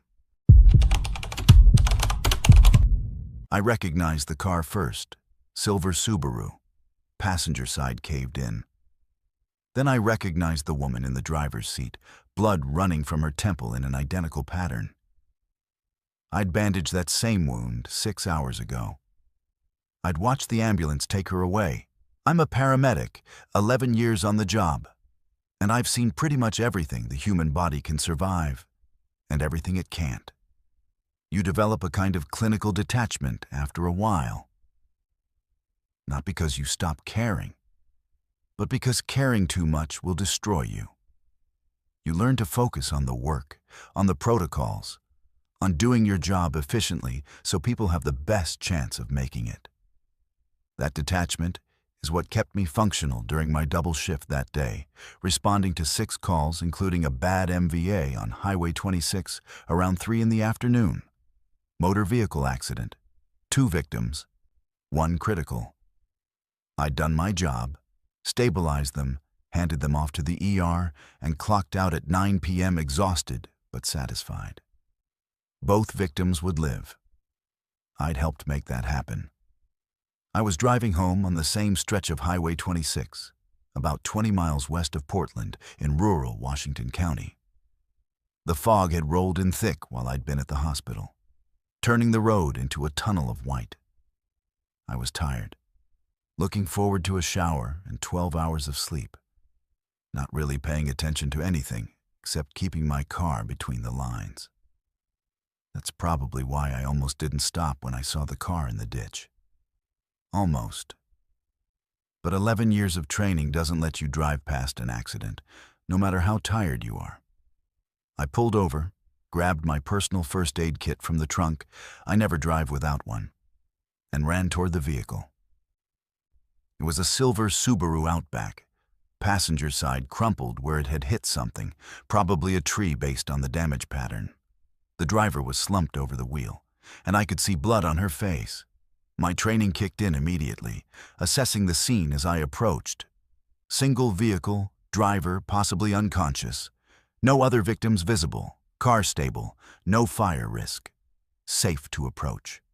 I pulled open the driver's door, and that's when I saw her face clearly for the first time. Mid-30s, blonde hair, blood running from a laceration on her right temple in a diagonal line across her forehead. And I knew her. I'd treated her 6 hours ago. Same woman, same injury, same diagonal laceration, same silver Subaru Outback with the same damage pattern on the passenger side. My hands froze halfway to her neck where I'd been reaching to check her pulse.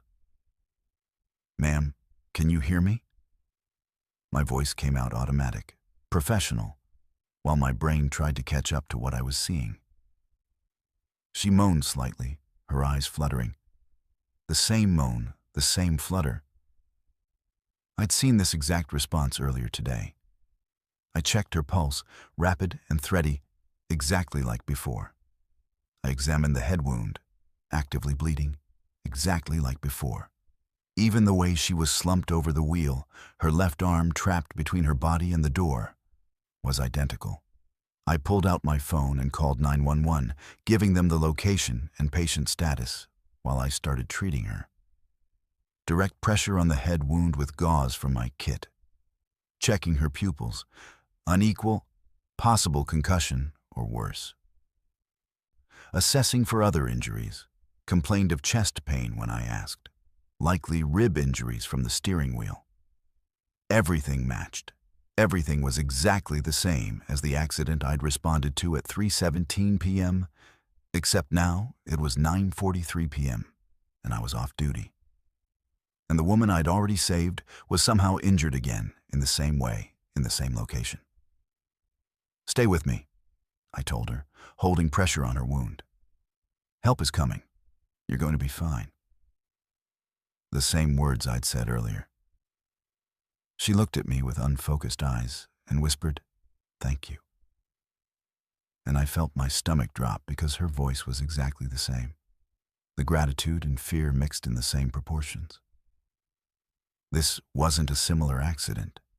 This was the same accident, happening again. And I was somehow here for both. I heard sirens in the distance and felt a wave of relief. Other responders would see this too, would confirm I wasn't having some kind of breakdown. The ambulance pulled up, and 2 paramedics got out. I didn't recognize them, not my usual crew, which made sense since I'd just gotten off shift, and this was probably the night crew from a different station. They approached with their equipment, professional and efficient, and I briefed them quickly on the patient's status. Head lack, approximately 4 centimeters, actively bleeding. Pupils unequal. Possible rib fractures. Patient is conscious but altered. She needs transport immediately. They nodded and took over, and I stepped back to let them work. I should have left then, should have let them handle it. But I couldn't. I watched them stabilize her, watched them load her onto the backboard, watched them lift her into the ambulance. Every movement, every procedure, every step was exactly what I had done, what my crew had done, 6 hours earlier. One of the paramedics, a young guy maybe late 20s, glanced at me as they were loading her in. "You okay? You look like you've seen a ghost." "I've seen this accident before," I said, and the words sounded insane even as I said them. "Earlier today, same patient, same injuries, same location. I responded to this at 3:17 this afternoon." He gave me that look I recognized from my own experience. The look you give people who are in shock, who aren't making sense, who need to be humored carefully. You must be exhausted. Double shift, right? Sometimes they all start to blend together. Get some rest. Then they were gone, lights and sirens fading into the fog, leaving me alone on the side of Highway 26 next to a silver Subaru Outback that shouldn't exist. I called my supervisor. I don't know why. Maybe for reassurance, maybe just to have someone tell me I wasn't crazy. She answered on the 3rd ring, sounding tired. I explained what had happened, tried to keep my voice steady and professional. There was a long pause after I finished. "You're talking about the MVA on Highway 26 this afternoon?" she asked carefully. "Yes. Same patient.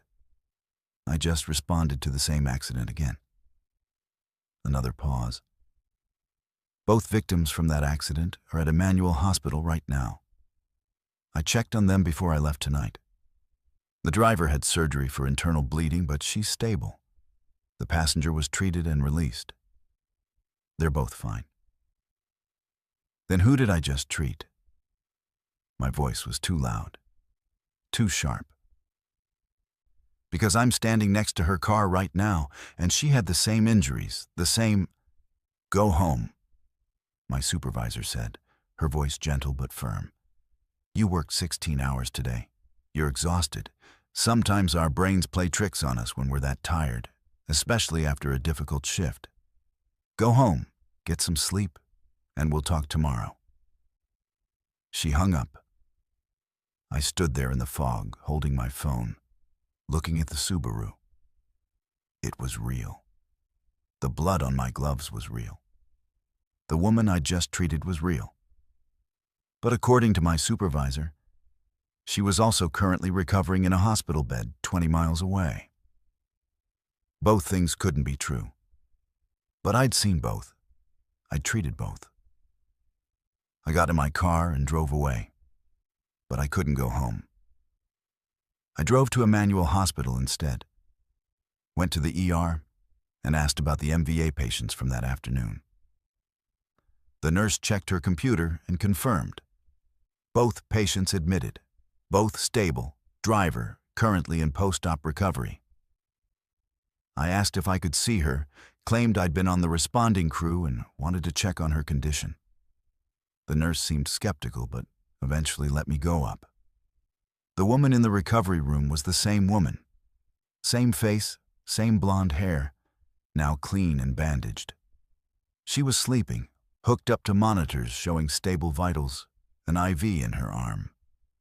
She'd just had surgery for a lacerated spleen and broken ribs. She was here. She was real.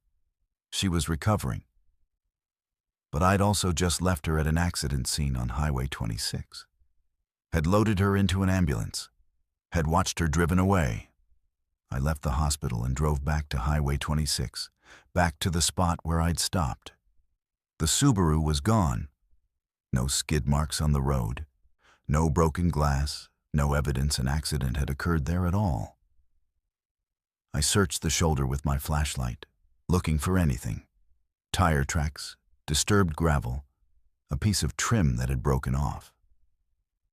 Nothing. Just road and fog and the kind of silence that makes you question everything you think you know about reality. I called the dispatch center and asked if they had any record of an MVA on Highway 26 around 9:43 p.m. The dispatcher checked and said no. The only accident on that stretch of road today was at 3:17 p.m. No other calls. No other response. I asked if they had a recording of my 911 call from 40 minutes ago. She checked again and said there was no record of me calling tonight at all. I went home eventually, though I didn't sleep. I sat at my kitchen table reviewing what I knew for certain. I'd responded to an MVA at 3:17 p.m. I'd treated a woman with specific injuries in a specific car. I'd handed her off to transport, and she'd been taken to Emmanuel Hospital where she underwent surgery. That was documented, verified, real. Then, 6 hours later, I'd encountered the exact same accident, exact same patient, exact same injuries, at the same location. I'd treated her again, called for transport again, watched her taken away again. That was real too. I had blood on my gloves to prove it. Except when I looked at my gloves, they were clean. No blood. Nothing. The psychological term is false memory. But I know what those feel like. I've had them after particularly traumatic calls. Moments where your brain tries to protect you by changing details or creating gaps. This wasn't that. This was too detailed, too specific, too consistent. I could remember every second of that second accident. Could recall the pattern of blood on her face, the sound of her moaning, the way the fog moved around the ambulance lights. It was as real as any call I'd ever responded to. I went back to work the next day because I didn't know what else to do. My supervisor pulled me aside and asked if I was okay, if I needed to talk to someone about stress management. I said I was fine, that I'd just been tired and confused. She seemed satisfied with that answer. I didn't tell her that I'd driven past that spot on Highway 26 twice that morning, and both times I'd seen something in the fog that might have been a silver Subaru. might have been nothing, flickering in and out of existence at the edge of my vision. The woman from the accident recovered fully. I checked on her progress through the hospital system. Discharged after 3 days, follow-up appointments scheduled, prognosis good. She was real and alive and healing. But somewhere, in some fog-bound version of Highway 26, I think she's still trapped in that accident, still bleeding from that temple wound, still waiting for someone to stop and help her. And I think I responded to that version, treated that echo, called for an ambulance that took her nowhere because she was already somewhere else recovering. I don't drive Highway 26 anymore if I can avoid it, and I never drive it when fog is forecast. Because I'm afraid I'll see it again, that same silver Subaru, that same woman, that same accident playing out like a recording stuck on loop. And I'm afraid that next time, I won't be able to help her. Because how do you save someone who's trapped in a moment that already happened? How do you treat injuries that have already been treated? Transport a patient who's already been transported? I'm a paramedic. My job is to help people in the worst moments of their lives. But that night taught me there are moments that don't end, that just keep happening over and over in the fog. And no amount of training prepares you for realizing you're trying to save someone who's trapped in time itself. She's fine now, recovered, living her life. But part of her is still there, will always be there, bleeding and scared and waiting for help that can't actually help because the moment has already passed and somehow hasn't passed at all. And if you drive that road in thick fog, you might see her too. You might stop to help. And then you'll understand why I can't anymore. Musicians develop good rhythm sense. You feel patterns instinctively. So when something in the fog matched my speed exactly for 20 miles, I felt it before I consciously noticed it. Whatever was out there, it was following a rhythm. My rhythm. I play session guitar for a living, which means I spend a lot of nights in small venues across the Pacific Northwest, backing up singers and bands that need a reliable guitarist for their shows. It's good work if you don't mind the late hours and the driving. That night, I'd been playing at a bar in Port Angeles, finished around midnight, and was heading back to Seattle via Highway 101 around the Olympic Peninsula. It's a longer route than going inland, but I prefer it. Something about driving along the coast at night clears my head after hours of loud music and crowd noise. The fog rolled in around Forks, which didn't surprise me. The Olympic Peninsula generates fog like it's a full-time job, pulling moisture off the Pacific and draping it across the forest in thick blankets. I slowed down to about 45 and settled in for the careful drive ahead. My headlights barely penetrated 20 feet, and the trees on either side of the road disappeared into white nothing. I'd made this drive dozens of times in fog, so I wasn't nervous, just focused and alert. About 10 miles past Forks, I started to feel it. Not see it, feel it. That rhythm sense I mentioned, the thing that makes me a good session musician, was picking up on something moving parallel to my car. A presence in the fog to my right, in the forest, keeping pace. At first, I thought it was just my imagination, my tired brain creating patterns where none existed. But the feeling persisted, grew stronger, until I couldn't ignore it anymore. Something was out there, matching my speed exactly. I glanced to the right, trying to see through the fog and between the trees. Nothing visible, just white fog and dark tree trunks. But I could feel it. The air pressure seemed different on that side of the car, like something large was displacing atmosphere. I sped up slightly, testing, bringing my speed to 50. The presence kept pace. I could feel it accelerating with me, maintaining exact distance. I slowed back down to 40. It slowed too, perfectly synchronized. My first rational thought was that it was another vehicle on a parallel road, maybe a logging road I couldn't see through the fog. But I knew this stretch of 101. There were no parallel roads here, just dense Olympic National Forest stretching for miles. My second thought was an animal, maybe a deer or elk running alongside the road. But no animal maintains perfect speed with a vehicle for miles. They either run ahead or fall behind. They don't match pace exactly, don't stay perfectly parallel, don't move with the mechanical precision I was feeling. I'm not a fearful person by nature. You can't be, not when you've spent 15 years playing dive bars at 2 in the morning and driving home alone. But fear isn't always about personality. Sometimes it's just intelligence recognizing danger. And my intelligence was starting to scream at me that something was very wrong.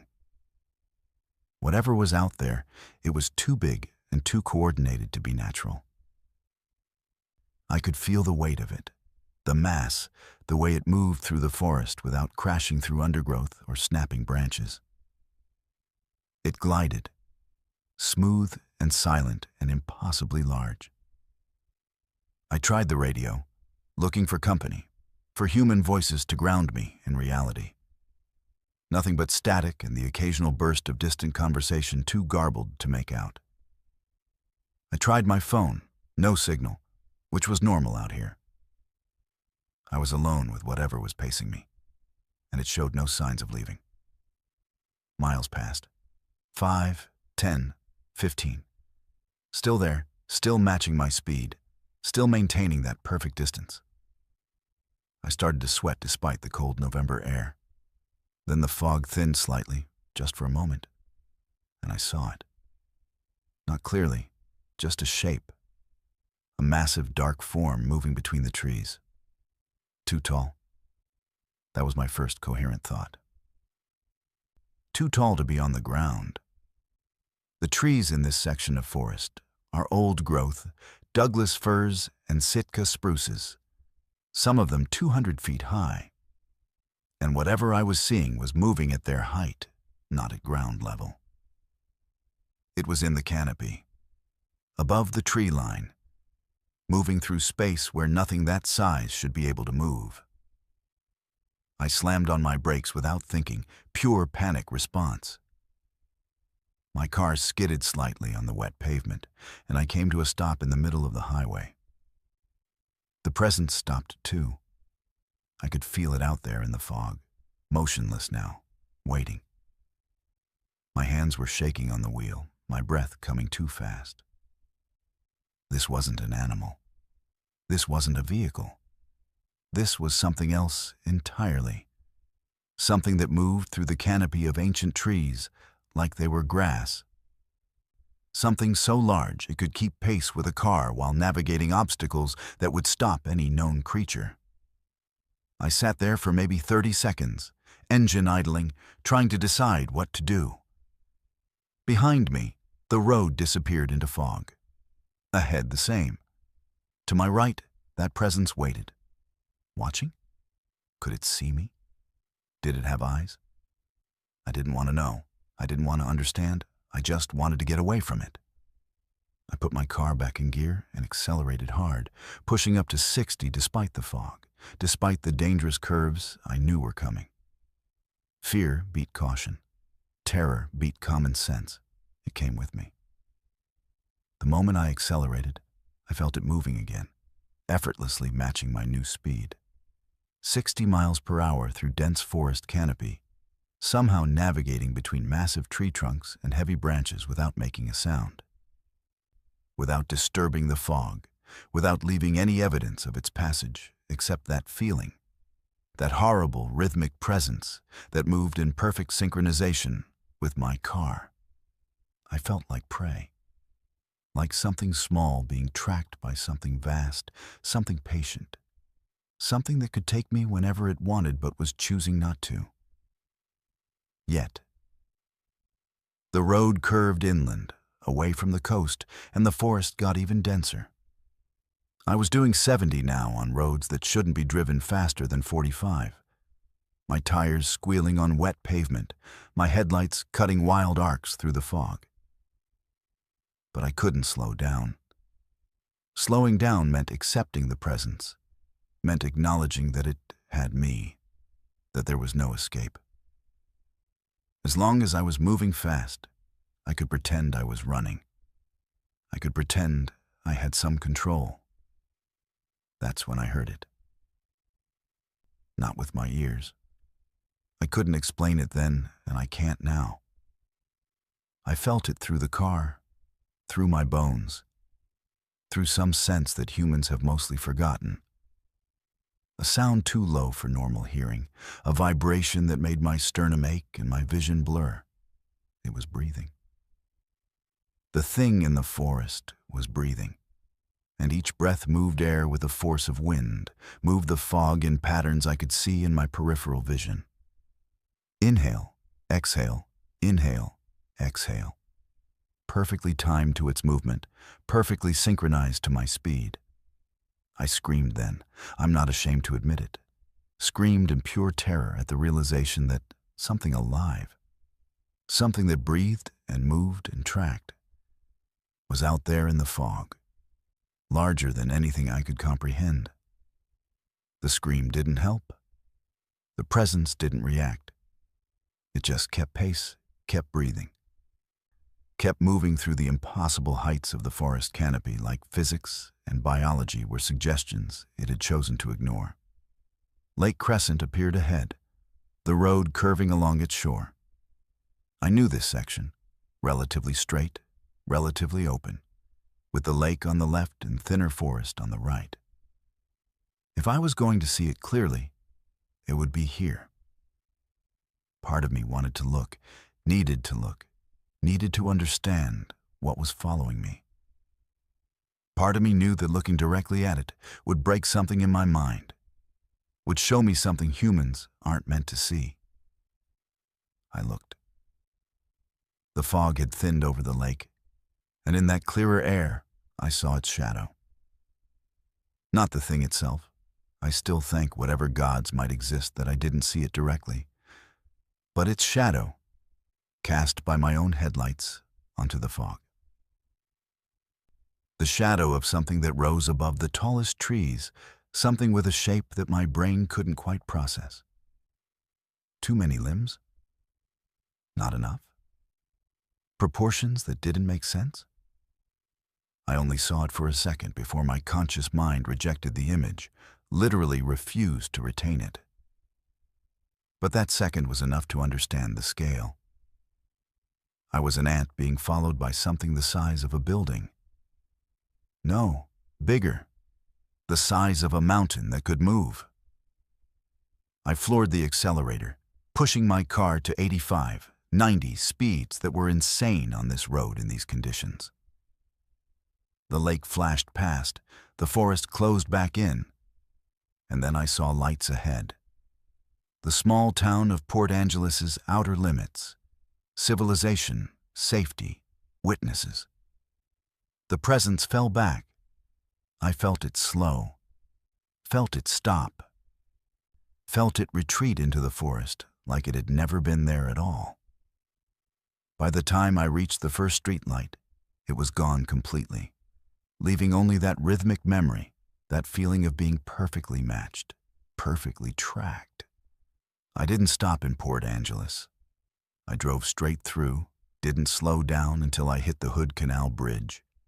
Didn't feel safe until I was crossing into Seattle with thousands of other cars around me, surrounded by humanity and light and the comfortable noise of civilization.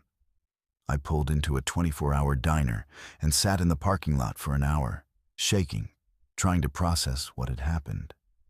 I've read since then about the old stories from the Olympic Peninsula, the native legends about things that live in the deep forest, things that predate human settlement, things so large and so other that seeing them drives people mad. I used to think those were just stories, explanations for the vast darkness of old-growth forest, for the way ancient trees make you feel small and insignificant. I don't think that anymore. I think there are things in those forests that we've forgotten about. Things that move through the canopy in fog. Things that track cars out of curiosity or hunger or reasons we couldn't comprehend if we tried. I still play sessions, still take gigs across the peninsula. But I don't drive Highway 101 at night anymore. I go inland, take the longer route, pay for the extra gas. And if I'm ever driving at night and fog rolls in, and I start to feel that rhythm, that sense of something matching my pace, I immediately pull into the nearest town, the nearest gas station, the nearest place with lights and people. I wait until morning. I wait until the fog clears, because I know what's out there now, what follows and watches and breathes in the darkness above the trees. And I know that next time, it might not just pace me. Next time, it might decide to do more than watch. And there's nothing, no speed, no road, no amount of running, that would save me from something that large. Something that moves like that. Something that treats ancient forests like I treat empty sidewalks. I was lucky once. I matched its rhythm for 20 miles, and it let me go. I don't want to find out what happens when the rhythm changes. I've spent 15 years helping people process death. I thought I understood grief. Then I saw Michael's face forming in the fog. Michael, who I couldn't save 3 years ago. And I understood that some grief doesn't process. It waits. I'm a licensed grief counselor, which means I spend my days sitting with people in the worst moments of their lives, helping them navigate loss, helping them find ways to keep living when someone they love has stopped. It's hard work, emotionally exhausting work, but I'm good at it. I have to be. People trust me with their pain, and I take that responsibility seriously. But there are cases that haunt you. Cases where you tried everything and it wasn't enough. Cases where someone slipped through your fingers despite your best efforts. Michael was one of those cases.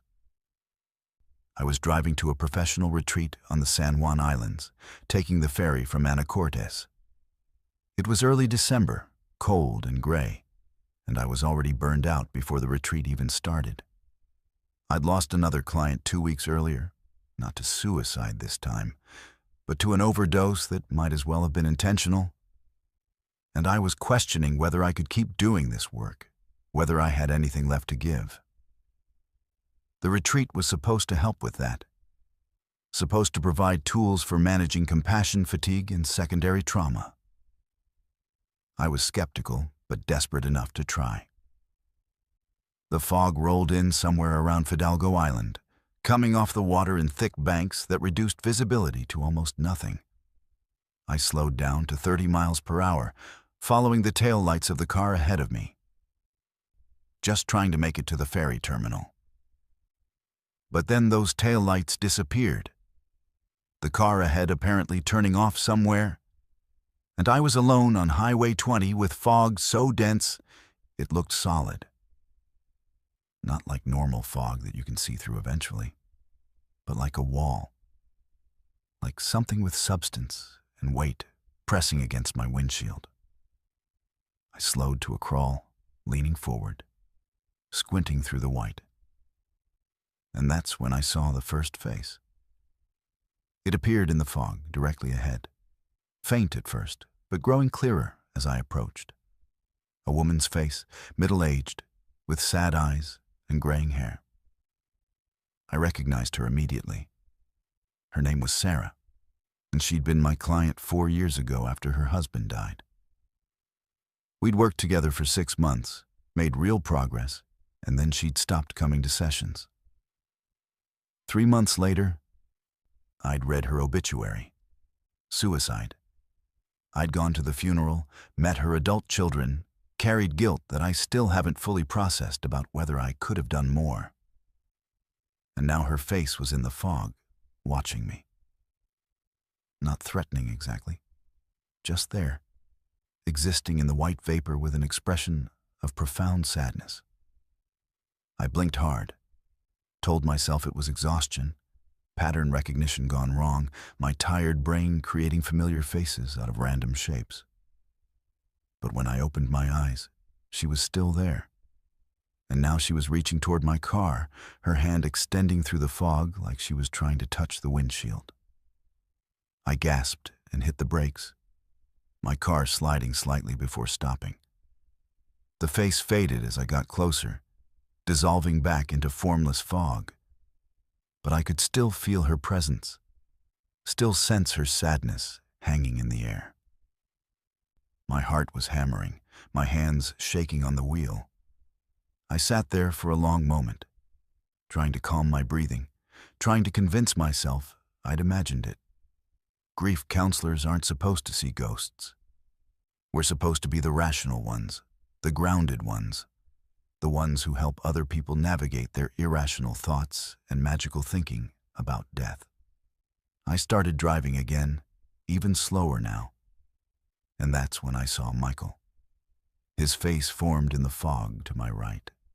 Young and anguished, exactly as I remembered him from our last session. 23 years old, brilliant and funny and so desperately depressed that every breath was an effort. We'd been working together for 8 months. I thought we were making progress. I thought he was getting better. And then one Tuesday, he didn't show up for his appointment. Didn't answer my calls. And the next day, his mother called to tell me he was gone, hanging in his apartment, where he'd been alone for 2 days before anyone found him. I'd been to therapy myself after that, worked through the guilt, accepted that I couldn't save everyone, learned to forgive myself for being human and fallible. But seeing his face in the fog brought it all back with crushing force. The what-ifs. The questions about what I'd missed, what signs I'd failed to read, what words I should have said differently. His face looked at me with the same anguish I remembered, and his mouth moved like he was trying to tell me something. But no sound came through the glass and fog. I wanted to stop, wanted to get out and apologize, wanted to explain that I'd tried, that I'd cared. That losing him had broken something in me that never fully healed. But I couldn't stop. If I stopped, if I acknowledged what I was seeing, I'd have to accept that it was real. And I couldn't do that. I was a grief counselor. I helped other people deal with loss. I couldn't be the one falling apart, seeing impossible things, believing in ghosts. More faces appeared as I drove. Jennifer, who'd lost her son and never recovered from it. David, whose partner died in an accident he blamed himself for. Patricia, whose depression had roots so deep we'd never managed to reach them. Client after client, all the ones who hadn't made it, all the ones I'd tried to help and failed. They formed in the fog like photographs developing, watching me pass with expressions of sorrow and longing, and something that might have been accusation. I started crying, tears running down my face as I drove through that gallery of loss, past all the people I couldn't save. My professional detachment was gone completely, stripped away by the fog and the faces and the weight of accumulated grief that I'd been carrying for 15 years without fully acknowledging. I'd thought I was processing it, thought I was healthy and balanced and properly self-aware. But I'd just been storing it, packing it down, adding each loss to a pile I never fully examined because examining it meant admitting I couldn't fix everyone, couldn't be good enough, couldn't earn the trust people placed in me. The fog got thicker, the faces more numerous. They pressed close to my car now, dozens of them, maybe hundreds, crowding around me in the white. Not all of them were former clients. Some were people I'd known peripherally, friends of friends who'd died, acquaintances who'd struggled. Some were faces I'd seen in obituaries, in news articles about suicide, in the statistics I reviewed during continuing education courses. The fog was showing me everyone, all the lost ones, all the people who died with unfinished business and unresolved pain. I could barely see the road anymore. The faces filled my vision, and I felt the car slowing without my foot on the brake, like the fog itself was applying pressure.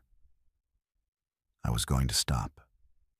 I was going to be trapped here with them, with all this grief made manifest, with every person I'd failed or couldn't help or simply hadn't been enough for. And part of me thought, maybe I deserved that.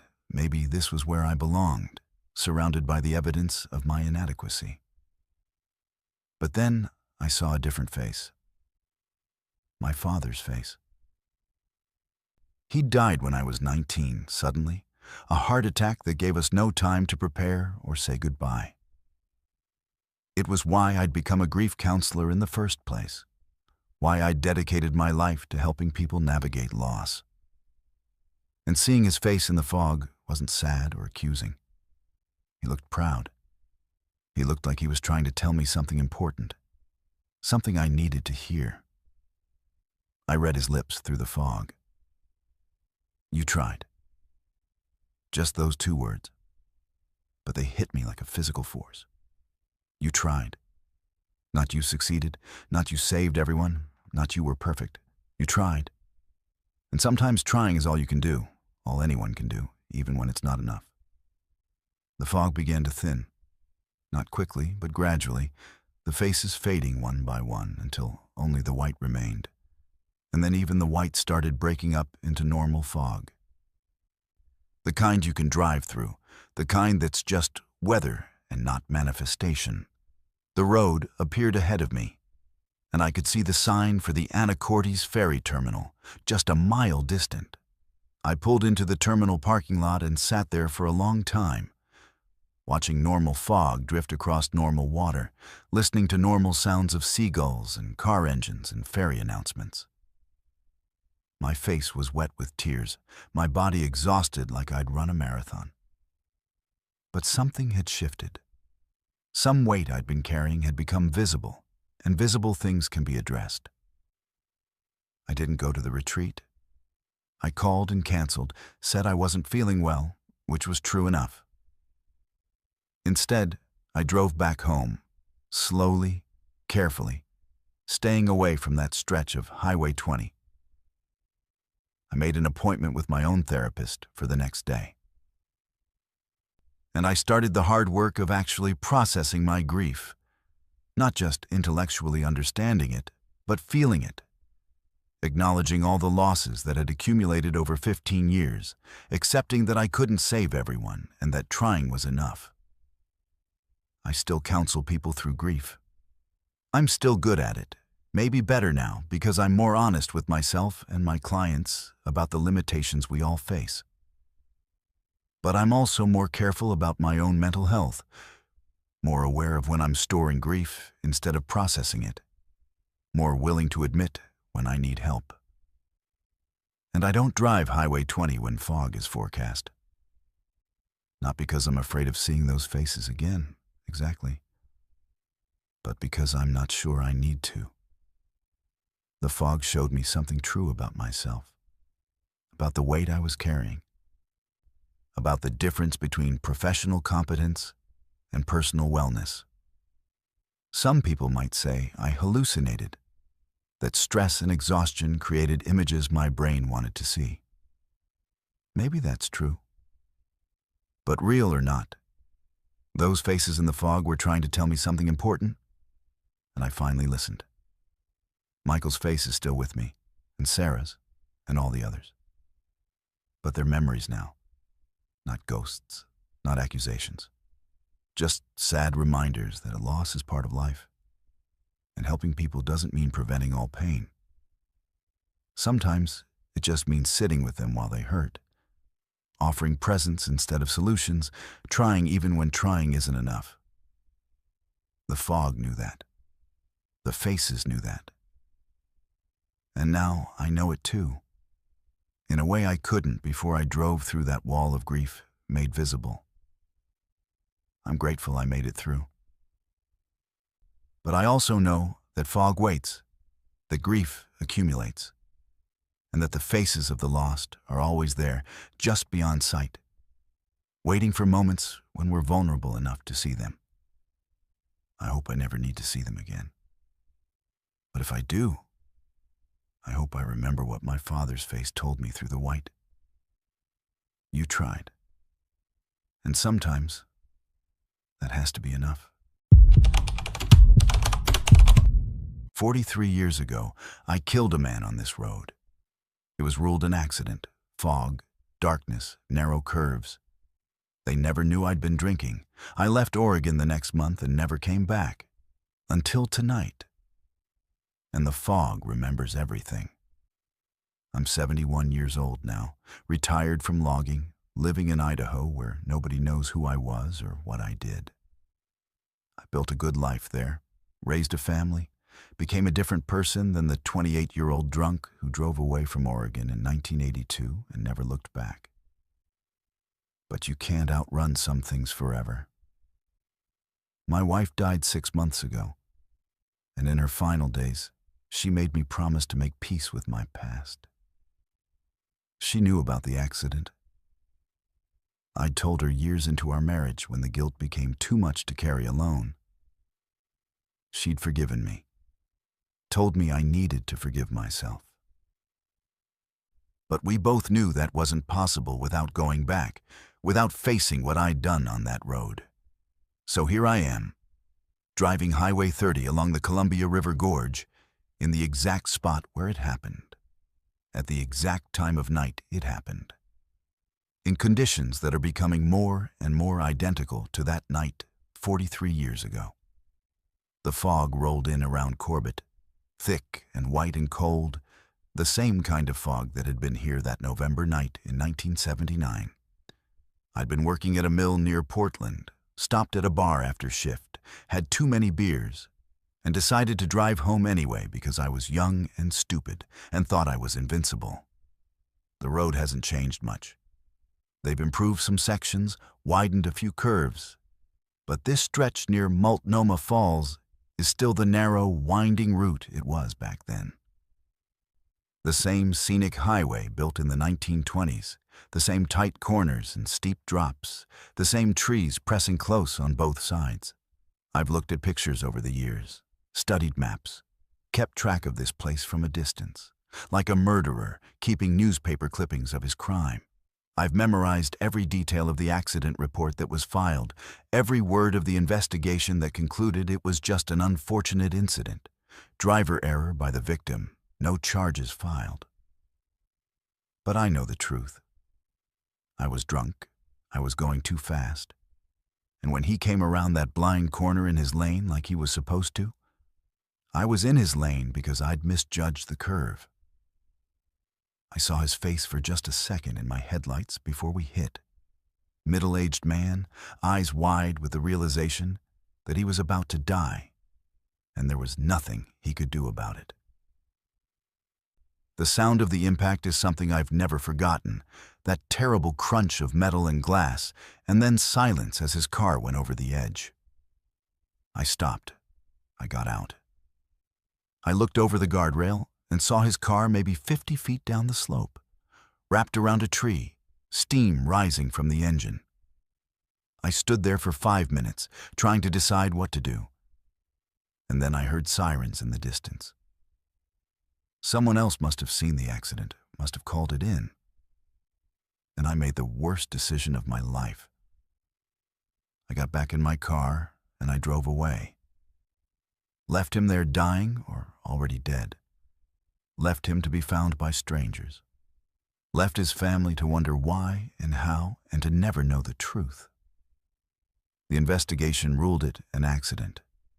Single vehicle, driver lost control in fog and darkness. Went over the edge. My car had damage, but I told my insurance it was from hitting a deer on a different road, paid the deductible, and kept my mouth shut. Nobody connected the two incidents. Nobody suspected. and a man named Robert Chen, 46 years old, father of 3, was buried without anyone knowing that someone else had killed him and gotten away with it. I'm telling you this not for sympathy but for context, because you need to understand what I did to understand what's happening to me now on this road. The fog has gotten impossibly thick, the same thickness it was that night.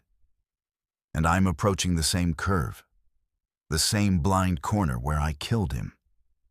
My speedometer shows 35 miles per hour, the same speed I was going then. I didn't consciously choose this speed. My foot just settled into it naturally, like the car remembers, like some part of me wants to recreate that moment exactly. I can feel it in my chest, that same mix of alcohol-dulled reactions and false confidence I had back then. Except I haven't been drinking tonight. I'm completely sober, have been sober for 40 years, stopped drinking the week after the accident and never touched it again. But I feel drunk now, feel my judgment impaired, my vision slightly blurred, my hands responding too slowly to the wheel. The road is making me feel what I felt that night, putting me back in that state, and I understand with growing dread that this isn't just memory. This is recreation. The curve is ahead. I can see it appearing through the fog exactly as it did 43 years ago. And I know with absolute certainty what I'm going to see around that corner. I want to stop, want to pull over and wait for daylight, for the fog to clear, for this terrible inevitability to release me. But my foot won't move from the accelerator. 35 miles per hour, steady and constant, carrying me toward that corner like the universe has been waiting 43 years for me to come back and complete something I left unfinished. I round the corner, and he's there. Robert Chen in his 1976 Toyota Corolla, coming toward me in his lane, in the right place, doing everything correctly. And I'm in his lane, just like before. Because the car drifted left without me consciously steering it. Because the fog and the road and time itself are forcing me to repeat what I did, to experience it again, to feel what he felt in those last seconds. Our eyes meet through the windshields. His are wide with fear and recognition. Not recognition of me specifically, but recognition of death. Of the moment when you understand your life is ending and there's no escape. And I see something else in his eyes, something that makes my blood freeze. He's not surprised. He's been waiting. This man who died 43 years ago has been waiting on this corner in the fog for me to come back, waiting for the road to bring me here again, waiting for justice or revenge, or simply for the truth to be acknowledged. I wrench the wheel right, trying to avoid him like I should have tried that night, trying to save him this time, even though I know he's already dead. Has been dead for longer than my children have been alive. The car responds sluggishly, too slowly, and I feel the impact again, that terrible crunch. But this time it's different.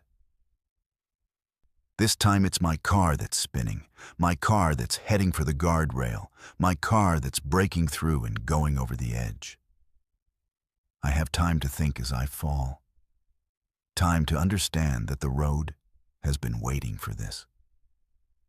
That every year I stayed away was just adding weight to this moment. That some debts can only be paid in exactly the same currency they were created. I'm going to die the same way Robert Chen died, in the same place, in the same fog, at the same age approximately, by going over the same edge. The road is balancing itself, correcting the mistake of letting me escape, ensuring that what should have happened 43 years ago happens now. My car hits the slope and tumbles, glass breaking, metal screaming, my body thrown against the seatbelt. I feel ribs crack, feel my head impact something hard. feel warmth spreading from wounds I can't see. The car comes to rest against a tree. Maybe the same tree, probably the same tree. And I'm trapped. Can't move, can't breathe properly, can taste blood. Through my shattered windshield, I see someone standing at the edge of the road above, looking down. Robert Chen, 46 years old, exactly as he was the night he died. He watches me for a long moment, and I try to say I'm sorry. Try to tell him I've carried this guilt for 43 years. Try to explain that I'm not the same person I was. But he just turns and walks away, disappearing into the fog. And I understand that my apology doesn't matter. Some things can't be forgiven, can only be balanced. The road knew that. The fog knew that. And somewhere deep down, I knew that too. Which is why I came back. Not really to make peace, but to pay what I owed. To give the road what it was due. To balance the equation that's been incomplete for 43 years. I hear sirens in the distance, just like that night. Someone must have seen my accident, must have called it in. But unlike that night, there's no escape for me. I'm trapped in my car, bleeding, probably dying, experiencing exactly what Robert Chen experienced while I stood above and made the choice to leave. I wonder if anyone will stop, will come down to help, or if they'll make the same choice I made. I almost hope they don't stop. I almost hope they leave me here. Because that would be perfect justice. That would complete the circle. But someone does stop. I hear footsteps on gravel, hear someone calling down, asking if I'm alive, hear them scrambling down the slope. A young guy, maybe late 20s, appears at my window. "Hold on," he says, pulling out his phone. "Help is coming. You're going to be okay." And I want to tell him no. I'm not going to be okay. This isn't how it's supposed to work. The road brought me here to die, to balance what I did, to make things right in the only way they can be made right. But he's calling 911. He's talking to me, keeping me conscious, doing everything I should have done 43 years ago and didn't. The universe has given me what I denied Robert Chen, a witness, a helper, a chance. The paramedics arrive, extract me from the car, load me into an ambulance. I survive. Broken ribs, concussion, lacerations, but I survive. And as they're taking me away, I look back at the road through the ambulance windows, and I see him one more time. Robert Chen, standing in the fog, watching. And the expression on his face isn't anger or satisfaction. It's something more complicated, something that might be disappointment or might be understanding.